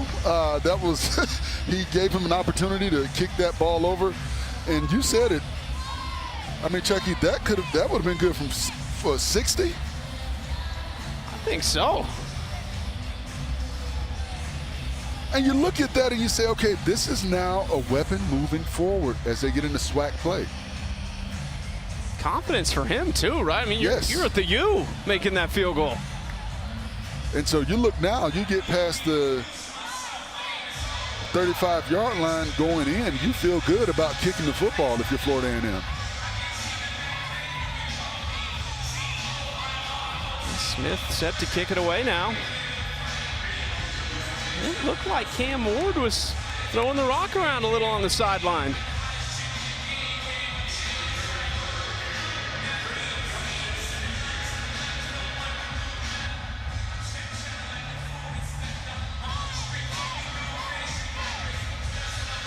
Johnson and Lyle deep to return. Toward Johnson, a yard deep in the end zone, takes it across the 10-yard line and now cuts it to the far side of the field. Johnson breaks one tackle across the 30, breaks another tackle to the 40-yard line. Great return from Chris Johnson Jr.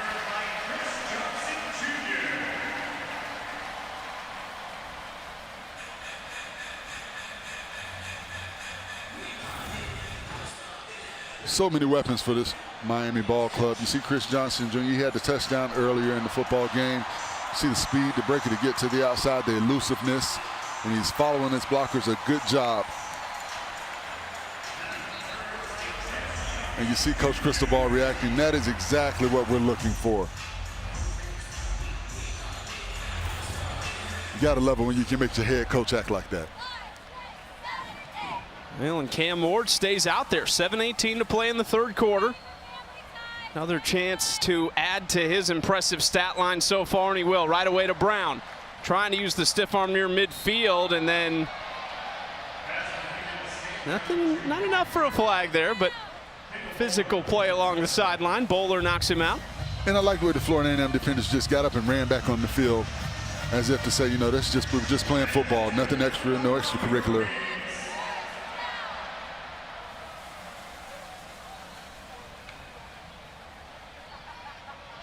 Ward out wide again near the 40, and that's back-to-back first downs. This time Isaiah Horton back on the action.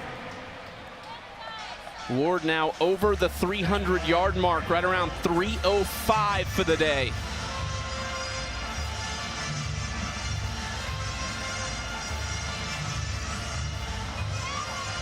They actually marked that short. It's going to be 2nd and 1. Martinez the back. Restrepo in motion.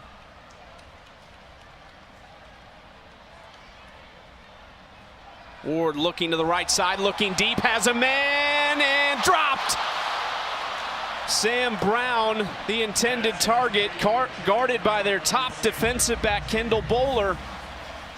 And Sam Brown had a step. I thought Cam put just a little bit too much air under that football. He just needed to lead him on that play. Sam Brown had a step, but you see him have to slow down and try and make an adjustment, and a good job by Bowler continuing to play all the way through, not allowing Sam Brown to come down comfortably and squeeze that football. 3rd and very short here. Restrepo in motion again, handoff to Martinez, bounces it out, gets a block from Restrepo, and Martinez is down to the 34 to move the chains again. You see the stop and go by Martinez. There was nothing, when you look at how the play was drawn up, when Martinez was able to stop and bounce it to the outside to get the yards necessary to get the first down. Their 21st of the day. They had 25 first downs in Gainesville last week in week 1.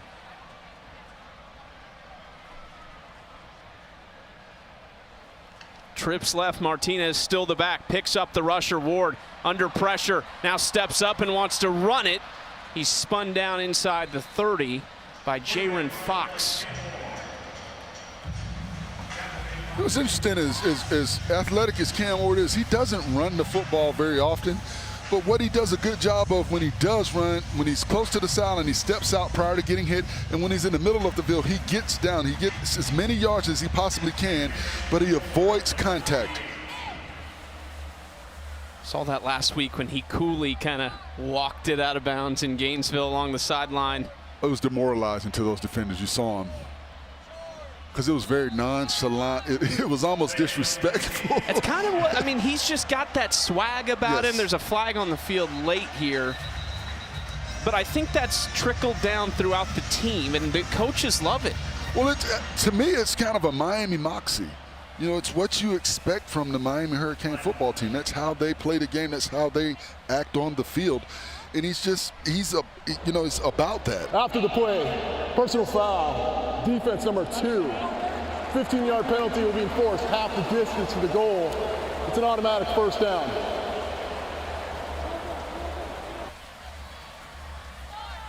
Demore Tate called for the penalty.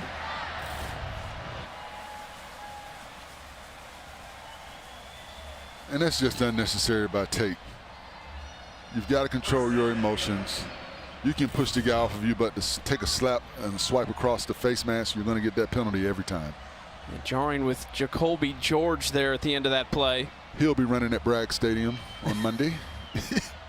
Ward looking outside, and receiver slipped. Horton, throw might have been a little behind him.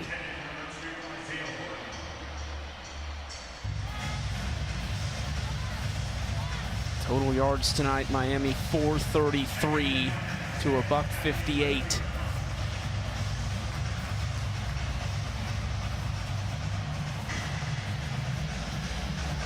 The ACC preseason player of the year, Cam Ward.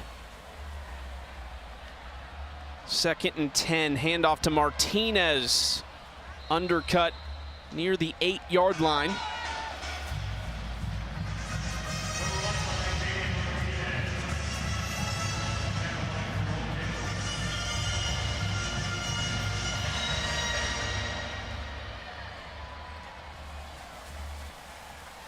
And brings up third down.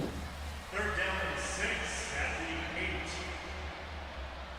8. Big tight end Elijah Arroyo is split out the bottom of your screen all alone. Ward looking left. Plenty of time. Running near the 10-yard line. Ward's going to take off. Diving! Touchdown, Cam Ward. Or did he get in? He did. There's the wheels.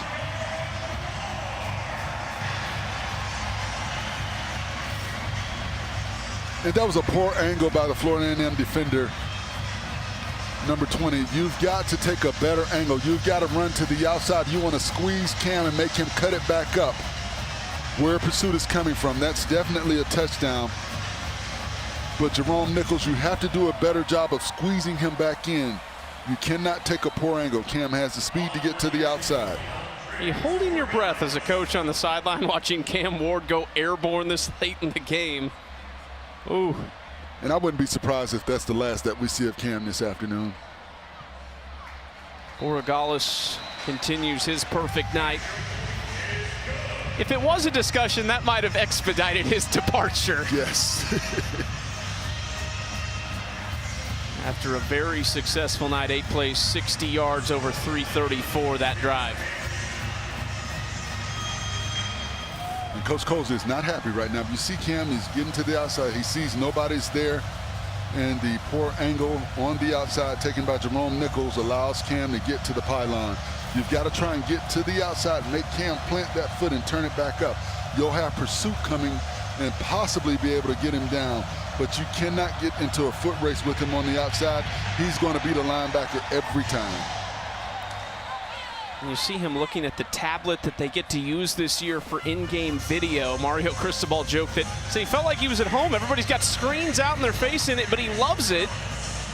And because right they're studying. Yeah, exactly. They're studying. They're getting ready for the next series, and they're learning. It's an evolution of learning that's going on with these iPads now. Right after Cam threw that pick last week against Florida, he immediately came off and was asking for one of those tablets. Kick fielded at the goal line by Goldie Lawrence. Lawrence makes a couple miss and dives forward to the 19-yard line on the return. 3:36 to play in the third quarter. It was a successful debut in the hostile swamp last week. 385 through the air, 3 touchdowns, and he's followed it up tonight. 303 passing touchdowns and a rushing. 689 yards in 2 games, 7 touchdowns. The one interception was off somebody's foot, so it's a fluke. I'm not really going to even count that. And, you know, 46 of what, 61? I mean, come on. What else can you ask for? This guy is special. Rattler's back out there, handoff to Dean, being pursued. Look at all the Hurricanes chasing him down, nowhere to go, and he loses a pair on that play. Muratovic, the quarterback now. This was a contest in the offseason. They brought in Daniel Richardson from Florida Atlantic, where he spent 1 season. Muratovic had been at Florida A&M. This is year 4 for him there. Hasn't played much, just 311 career passing yards on 59 attempts entering this game. But a guy that knows this offense and the expectations very well. Play action pass, Muratovic short pass, and it's batted down by Zaquan Patterson. That's a true freshman. Well, one of the things I think, too, that helped Daniel Richardson win this quarterback battle was, you know, he came there in January, but they didn't hire a new quarterbacks coach until March.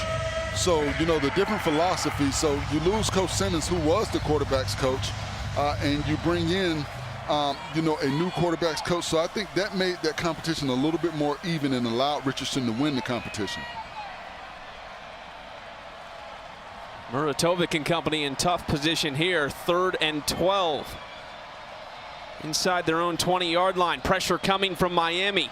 Trying to dump it off short on the crosser. Incomplete. He was looking for Marquez Bell, but just too much pressure from the Hurricanes. And Marinoa, a good job covering the back out of the backfield, not allowing him to get separation and give Muratovic somewhere comfortable to throw the football. On to punt for the Raptors, Trey Williams. Frustrating night overall for James Colsey and company after what was really a promising first half and a great drive to cap the first half to get that field goal.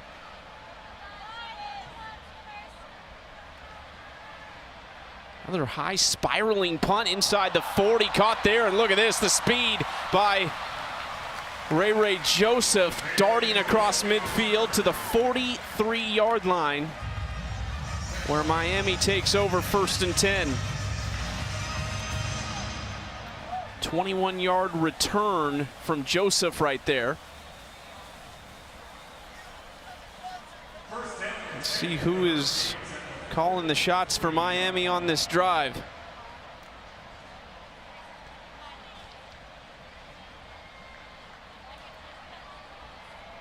It's going to be Reese Poffenbarger, who's a redshirt junior from Middletown, Maryland. He came in from Albany, where he spent 2 years, one of the best quarterbacks at the FCS level, 3,600 yards, 36 touchdowns last year.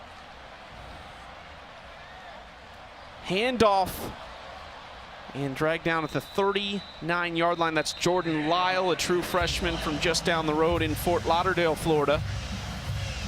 Cam Ward gets to kick his feet up and watch the rest of this game from the sideline after a successful night.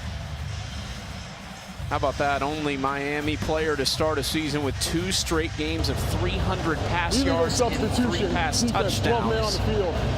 5-yard penalty, still first down. And that's impressive when you think about some of the great quarterbacks that have played in this program. Ken Dorsey, Steve Walsh, Testaverde, Kozar. QBU back in the day. 1st and 5 for Poffenbarger, and he's going to keep it this time, showing off the wheels and spinning down to the 28-yard line. TJ Huggins on the stop.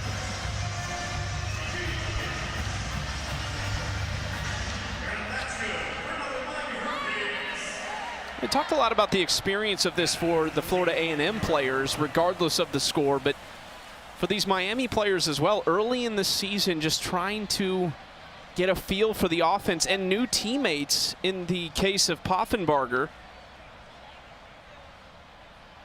Handoff again up the middle for Lyle, and he has about 4 yards or 3. Well, looking at last week's game, you know, they played an extremely good football game, but Coach Cristobal talking about it. We have not played our best game. And we want to continue to develop, continue to gel. And their goal is to make this like the Orange Bowl, one of the most difficult places to come and play and try and win a football game. How many times you play there? In my career, 5 times. I played 3 Orange Bowls and I played against Miami twice. What's your record against Miami? Against Miami? Wasn't that good. It was 2-2. Hey, not too bad for 2 programs who were dominating some national championships in your time, alongside Forrest Conley, the former Florida State offensive lineman and national champion. I'm Chucky Kemp, Marilyn Payne down on the sideline. We really appreciate you joining us tonight. Well, you know the talent I played against when I was playing against Miami. You had Ray Lewis, you had Warren Sapp, of course, The Rock, Kenny Holmes, Kennard Lang. That's JoJo Trader on the catch, the freshman from Hollywood, Florida. That's his first career reception. He was banged up in camp, but he was going to be ready this week. This is a big-time player. I watched him. I called his his high school state championship game last year, and he played on the same team with Jeremiah Smith, the superstar freshman up at Ohio State. This young man right here is going to be a phenomenal player for this university. He has some of the best hands I've ever seen on the outside. He can fingertip footballs. He's a great route runner. He has a bright future ahead of him. They go the other direction this time. Stumbling down inside the 15, that's Nye Carr. That's a true freshman from Moultrie, Georgia. They like this kid as well. But back to your point on JoJo Trader. That's a 5-star recruit, number 25 on the ESPN 300. They are stockpiling talent in this program right now. Going to continue to reload talent for this program. We got 2 tight ends from the state of Oregon between Williams and McCormick, and now Lyle getting loose. He wanted it, but just short of the end zone. The true freshman looking for his first career touchdown tonight. And you see the jump cut ability by Lyle. You see the jump cut, he gets to then the speed to try to get to the edge. He's able to stop sliding and keep his balance and continue to go forward. 13 yards on the carry. Poffenbarger in the shotgun, handing off again to Lyle. They want to get him number 1, and there it is, the first of Jordan Lyle's career as he plunges into the end zone.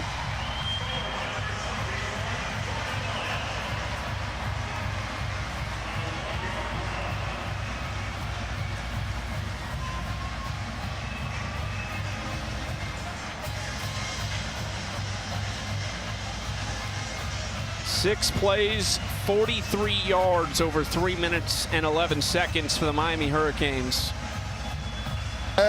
And I asked the coaching staff, if you need 1 yard, who are you running behind? And they said Inez Cooper, and right there they ran behind the big fella, and he's able to get in for his first touchdown of his college career. Abram Murray on the extra point, giving Borregales a spell. Same result, but a special moment right there, I'm sure, for Jordan Lyle, his first career touchdown, a 4-star recruit out of St. Thomas Aquinas, 20 minutes north of this stadium. Another hometown kid, and a good job knowing where to run the football. Run behind your big fellas. Run behind Samson Okunlola. Run behind those big guys. Get yourself behind them where the defenders can't see you, and just push, push, push.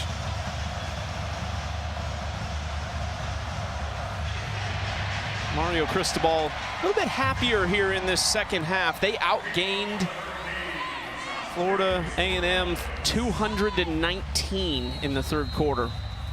Message received, I think, at halftime. Absolutely. You have to look at the way the first drive was extremely easy, and they jumped up on Florida A&M. And any team, you know, you can start to feel yourself a little bit and get a little bit comfortable. Booted away for another touchback. Let's check out some of the early results. Great game last night, BYU taking down SMU. That's an ACC team now, which is bizarre to me, but back and forth too. That was a really good game.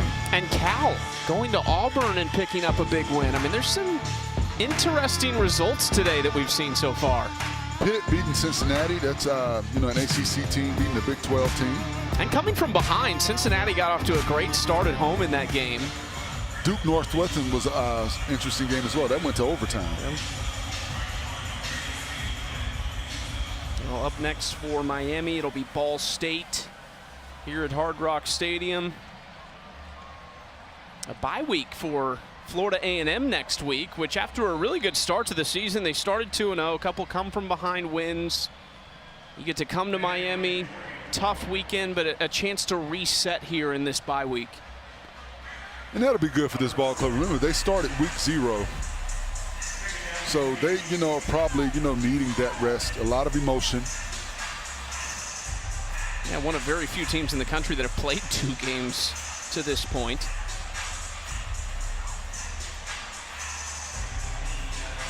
Second and 8.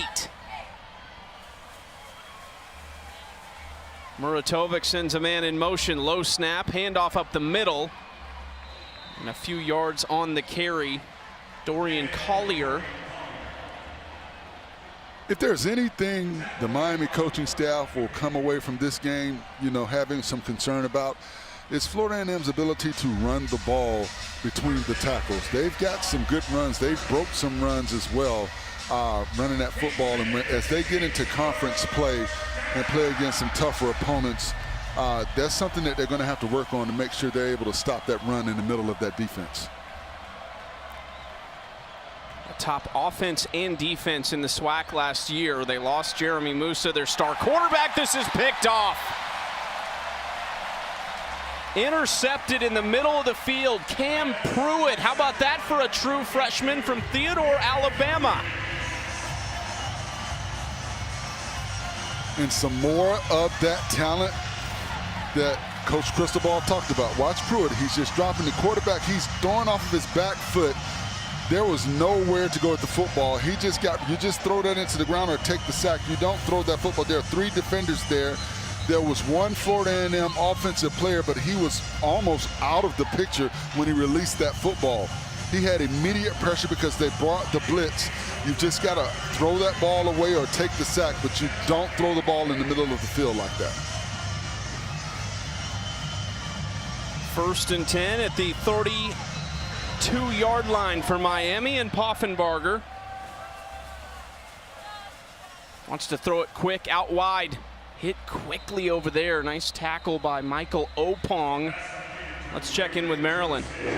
Mario Cristobal's complaints about the demeanor of his team should be largely rectified after the way they paid attention with so much focus to these iPads in between every drive in this 3rd and 4th quarter. Jordan Lyle following the image that was set by the running backs in front of him, Mark Fletcher, as well as Damian Martinez. The only distracted moment, though, Mark singing happy birthday to Jordan Lyle. He's 19 today, guys. 19 years old and a very, very bright future. He gets his first touchdown in his first career home game. It's a good birthday. Sorry. A.J. Allen on the carry that play for Miami. It sets up 3rd and 8.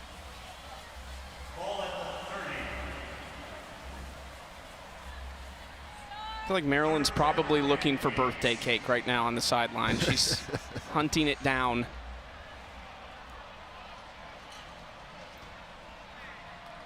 Three receiver bunch set to the right. Another handoff, this time Allen again pushing forward. Stopped at the 26-yard line.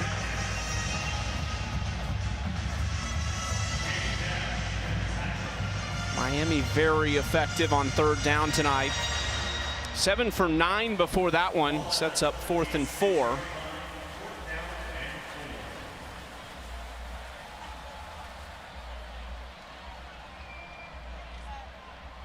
Two receivers each way for Poffenbarger. In the pocket, dropped it. Might have gotten it caught on one of his own teammates. And then he's driven back. And just the play completely blown up. Hard to say what happened there. The turnover on downs. That's that Miami humidity for us. Couldn't hold on to it there. And Florida A&M will take over. Let's see what happened to Poffenbarger. Yep, just slipped it.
the night James Colsey and company had hoped for completely. Got off to a slow start. They bounced back. They've won 13 straight games, 22 of their last 23. The only loss in there was to USF last year. But this is it's been a dominant program in the SWAC the last few seasons. Celebration Bowl champions last year, a 12-1 year. And already off to a 2-0 start. False start. Offense number 65. 5-yard penalty.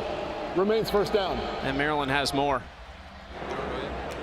Yeah, guys, the Florida A&M guys were thrilled to be playing in Hard Rock Stadium. They said this is the type of night where legends are made, and as this program celebrated its 45th anniversary of the only win against Miami, their players thought a lot about that and part of the legacy of their program. Win or lose here tonight, for many of the guys with NFL aspirations to get to play in Hard Rock Stadium is a pretty big deal, and they know the scouts are here to look for the Canes, but they wanted to play in ways they felt proud of in front of those NFL scouts tonight.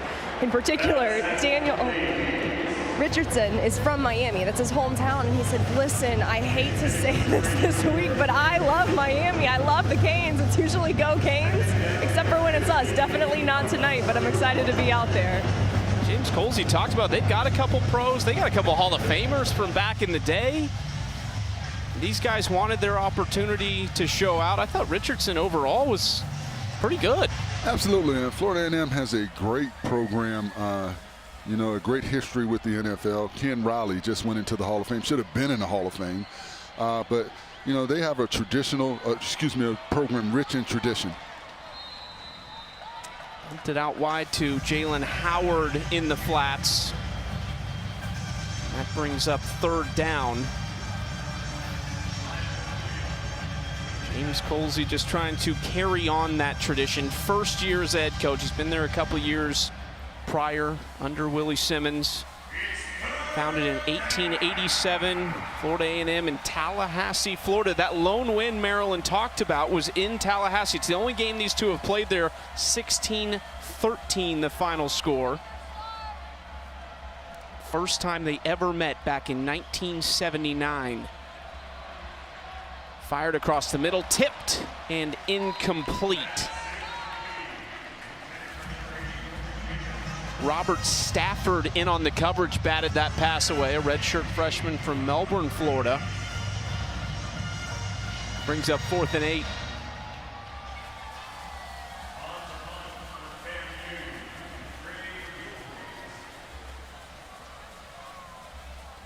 It's Restrepo back to return this punt. Standing at the 14-yard line. He sneak back out there? He's just a gamer. He's a guy that just loves playing the game. Might get a chance here. Fields it at the 21, fair caught though. And that'll send us to a timeout. Just over 10 minutes to play here in Miami Gardens, Florida.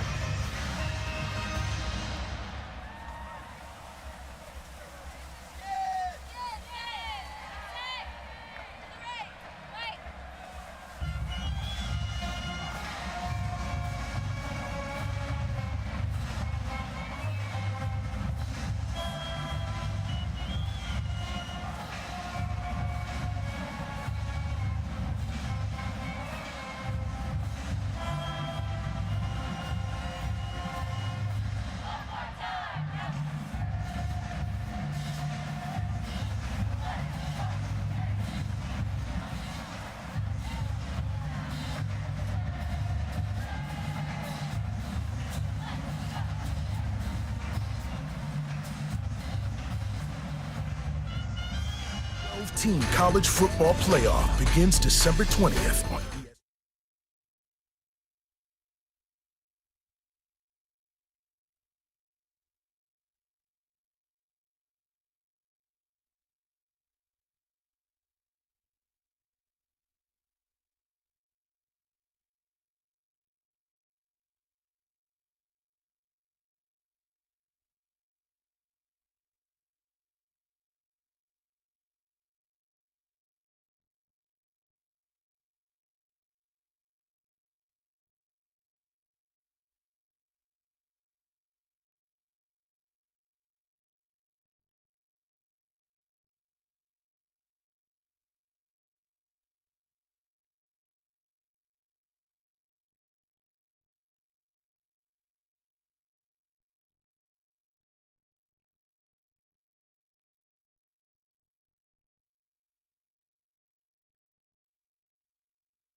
12-team college football playoff begins December 20th on ESPN.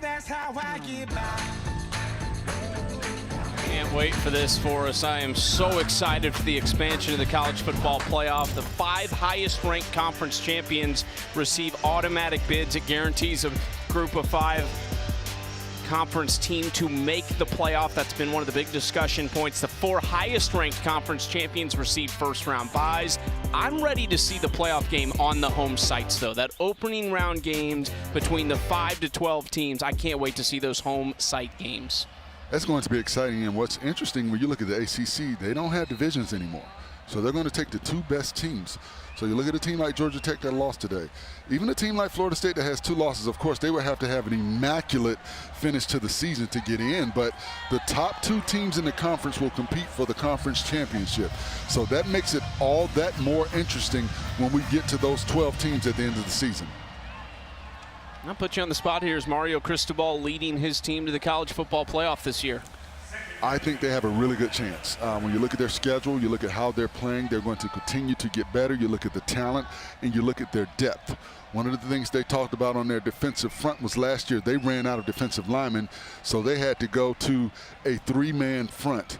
And this year, they made sure to shore that up. So they've got a lot of depth. They talked about that. This is the most depth they've had. Those recruiting classes are now starting to be able to produce. We've seen a lot of freshmen play today.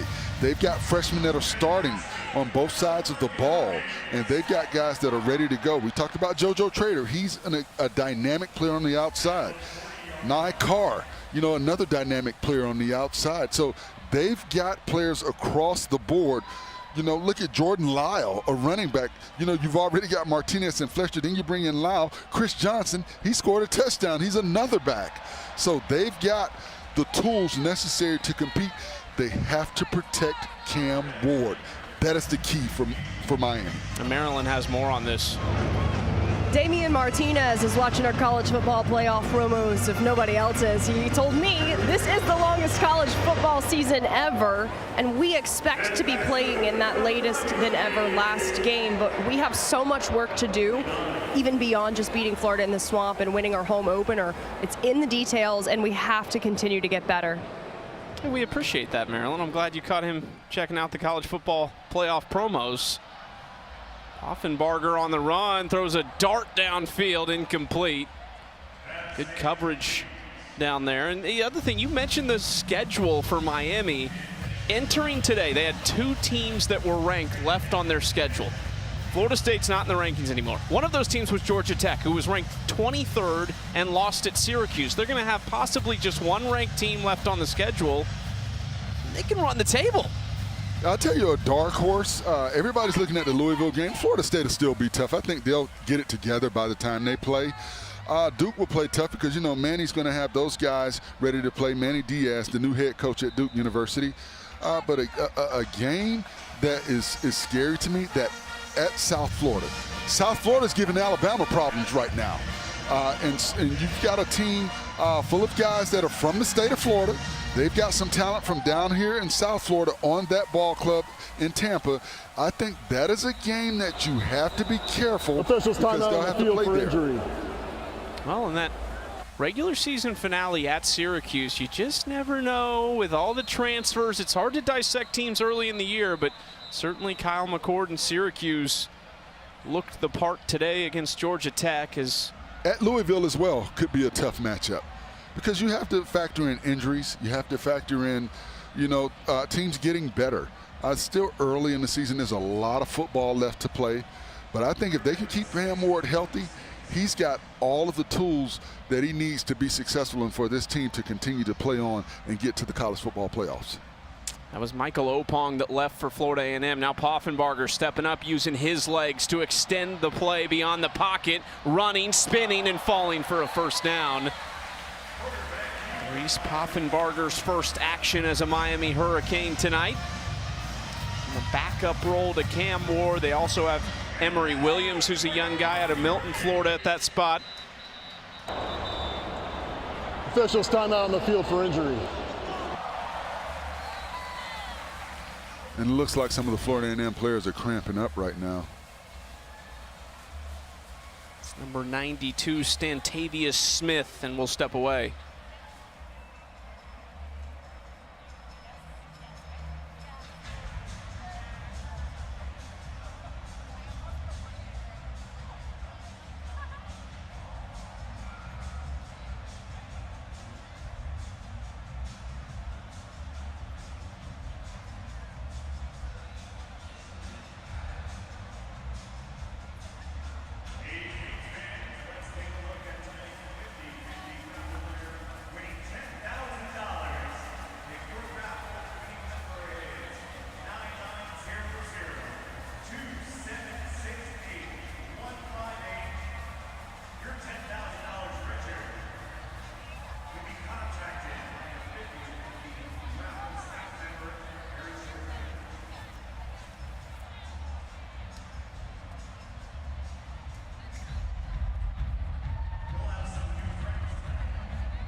Here at Hard Rock Stadium in Miami Gardens, Florida, as the Hurricanes head toward 2-0 on the season. They're ranked 12th in the country as it stands, and maybe on the way up after some top 10 losses this week. 1st and 10 for Poffenbarger and company. They are at the 37-yard line. Under 7 minutes to play. Handoff for Lyle. He's dancing and shoots forward for about 5 yards.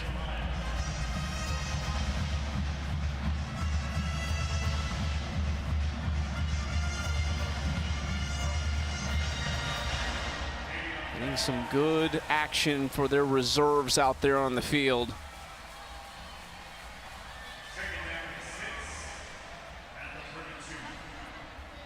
Second and 6. Joseph in motion. They will throw it to Ray Joseph in space. Knocked out, and maybe they do get the first down to move the chains to the freshman Joseph. There's just so many. Well, there's so many dynamic choices for the quarterbacks to go to on this Miami ball club. You know, whether it's the tight ends, it's the receivers, or the running backs, there are just so many choices and so many plays and so many areas that they can attack you from on the football field. And some great veterans for these young guys to learn from. We talked about all these talented young receivers, but you're behind guys like Xavier Restrepo and Sam Brown, Jacoby George, who have been around, who have played a lot of football at a high level, that can kind of guide them in this early stages of their career.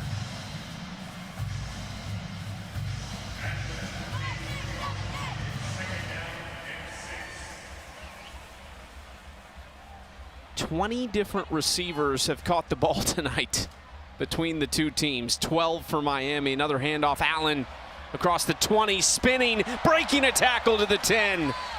A.J. Allen showing off what he can do. Second year at Miami after transferring from Nebraska. And all the things you look for from a running back: vision, the jump cut, balance, strength to break tackles, the spin, and the power to fall forward. And then a breakdance move to get up. That's how you get out of bed, isn't it? Something like that. I don't have that type of agility. I have to kind of sit at the edge of the bed and let everything get going before I get going. I've been trying to talk you up all night. Too humble. Hey, man. I've got that old man disease going on right now.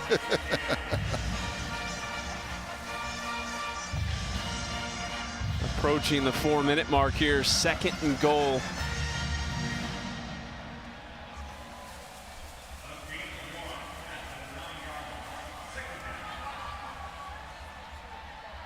Allen stays in the backfield next to Poffenbarger. Movement and flags. False start. Offense number 52. 5-yard penalty. 2nd down. Well, Mario Cristobal is going to have words because that is his nephew, Lou Cristobal, jumping there. He told us in our call, he said, look, he gets it worse than anybody. And you see him biting his tongue right there, biting his lips. So, Coach Cristobal is going to have some words for him. Mario played offensive line here. He's a hard-nosed guy as Lofton's pushed out of bounds by a host of Rattlers. And see, something like that play is demoralizing because he never went down. They were hitting him. He's spinning off of hits, but Lofton didn't go down. I mean, little things like that, little intangibles like that, mess with a defensive's head and their mindset when you've got a guy that's doing stuff like that. So, and that's the thing that you look at with this ball club. Little things like that. Don't go down. Don't let a defense know they can tackle you.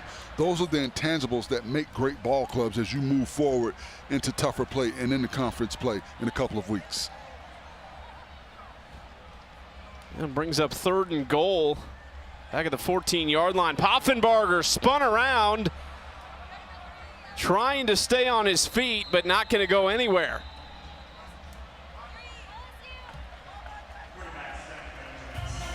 Khalil Hunter, one of them in on the stop. And you see the dip under by the right defensive end. Number 62 has to do a better job for Miami getting back, keeping those shoulders square. You've got to get in front of the defender. You cannot open that outside shoulder too early.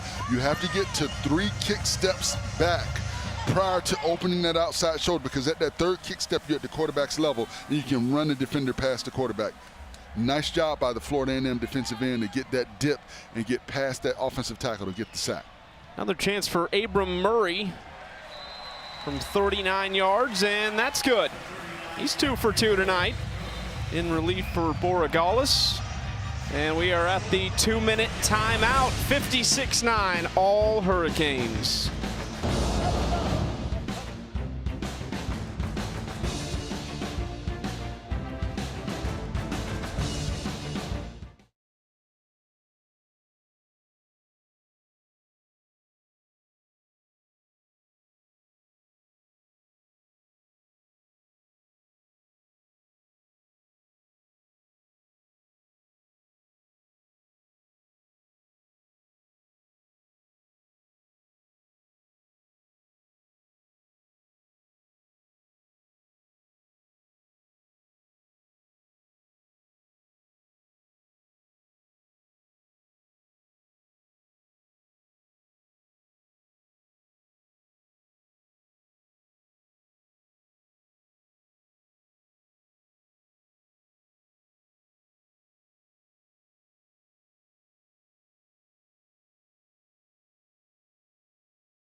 Cam Ward's debut here at Hard Rock Stadium, I think it went to plan. I think it did, and you know, when you look at what he's been able to do, he spreads the ball around, he goes through his progressions, he sees when there's a broken coverage, when there's a mix-up on the back end of defenses, and he's very calm, cool, and collected. And people have continued to ask the question, is the U back? They are looking like they're back. They just need to continue to stay in the moment and at all costs protect Cam. He's like Neo. He is the one. It looks like he is playing the game at a different speed than everyone else. Like he's seeing it in slow motion. Well, the game is slow. It's very slow to him. And when you think about it, he's played down at Incarnate Word in the Southland Conference.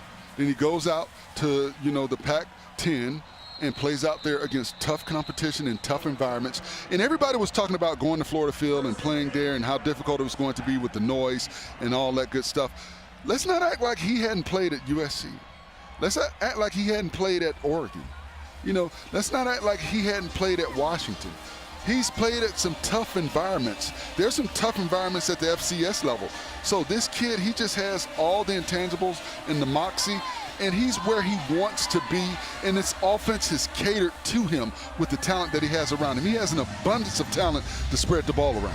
And a great relationship with the Miami head coach, Mario Cristobal, year 3 for him. And he told us, upon arrival back to Miami, reality set in for him on how much it had truly fallen off. He said one thing that was a blessing, the people that hired him knew this was a roll up your sleeves kind of job. It's going to take some time. And he said he takes a lot of pride in building, and that's what we've seen. It's top recruiting classes back-to-back years. It's a third one on the way next year, and dominance in the transfer portal. And I love the story that he shared with us about Cam when he was angry that Cam was getting ready to go to the NFL, and he said Cam called him, and he just answered the phone, what? And when Cam told him, I wanted to be a Hurricane, he said, but I want to get my family and get it. No, we're going to make the announcement right now to the media. You're not changing your mind anymore. I got to get you in here. So I love that about this whole program and about what they're building and that relationship that he has with Cam.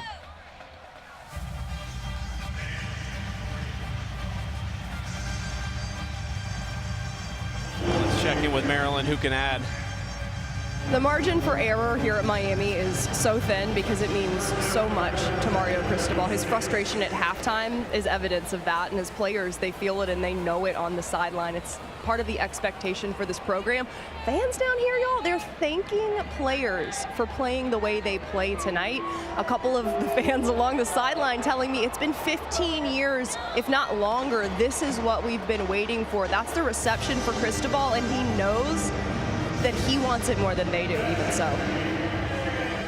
Yeah, said he couldn't stand watching it from afar anymore. He had had enough and wanted to come back to his alma mater and deliver what they've been waiting for. Maryland said it's been a long time. It's been over 2 decades since their last national championship in 2001. It is truly a tall task to put together a roster like what they had on that 2001 team, which was, we were talking earlier, Forrest, that was laughable. You have to say that's the best team ever when you look at the talent on that ball club. The only other team that I could say that could possibly even compete, and I'm not saying this because it's my school, but that championship team from Florida State in 2013, I think it was, or 2014, when you look at all the talent on the field on both sides of the field, you know, but that team by Miami, you know, they had 4 NFL running backs on that team. I mean, they just were stacked. And when you think about this program as a whole, look at this year alone, you had 2 people going to the Hall of Fame. And you know, when you think about the people that are going to go into the Hall of Fame from this program that are still active in the NFL, it is a tradition, and they're getting back to what Miami used to be. The fans are believing in it. The community is believing in it. The recruiters are believing in it and coming here. And it's continuing to grow, and it's about having a hometown guy running the program again. The clock ticking down to 34 seconds remaining in this game.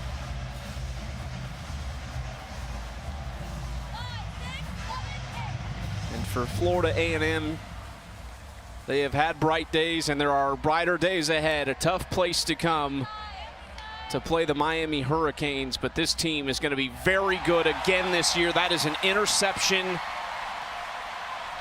and a nice return down the sideline, picked off by Adarius Hayes.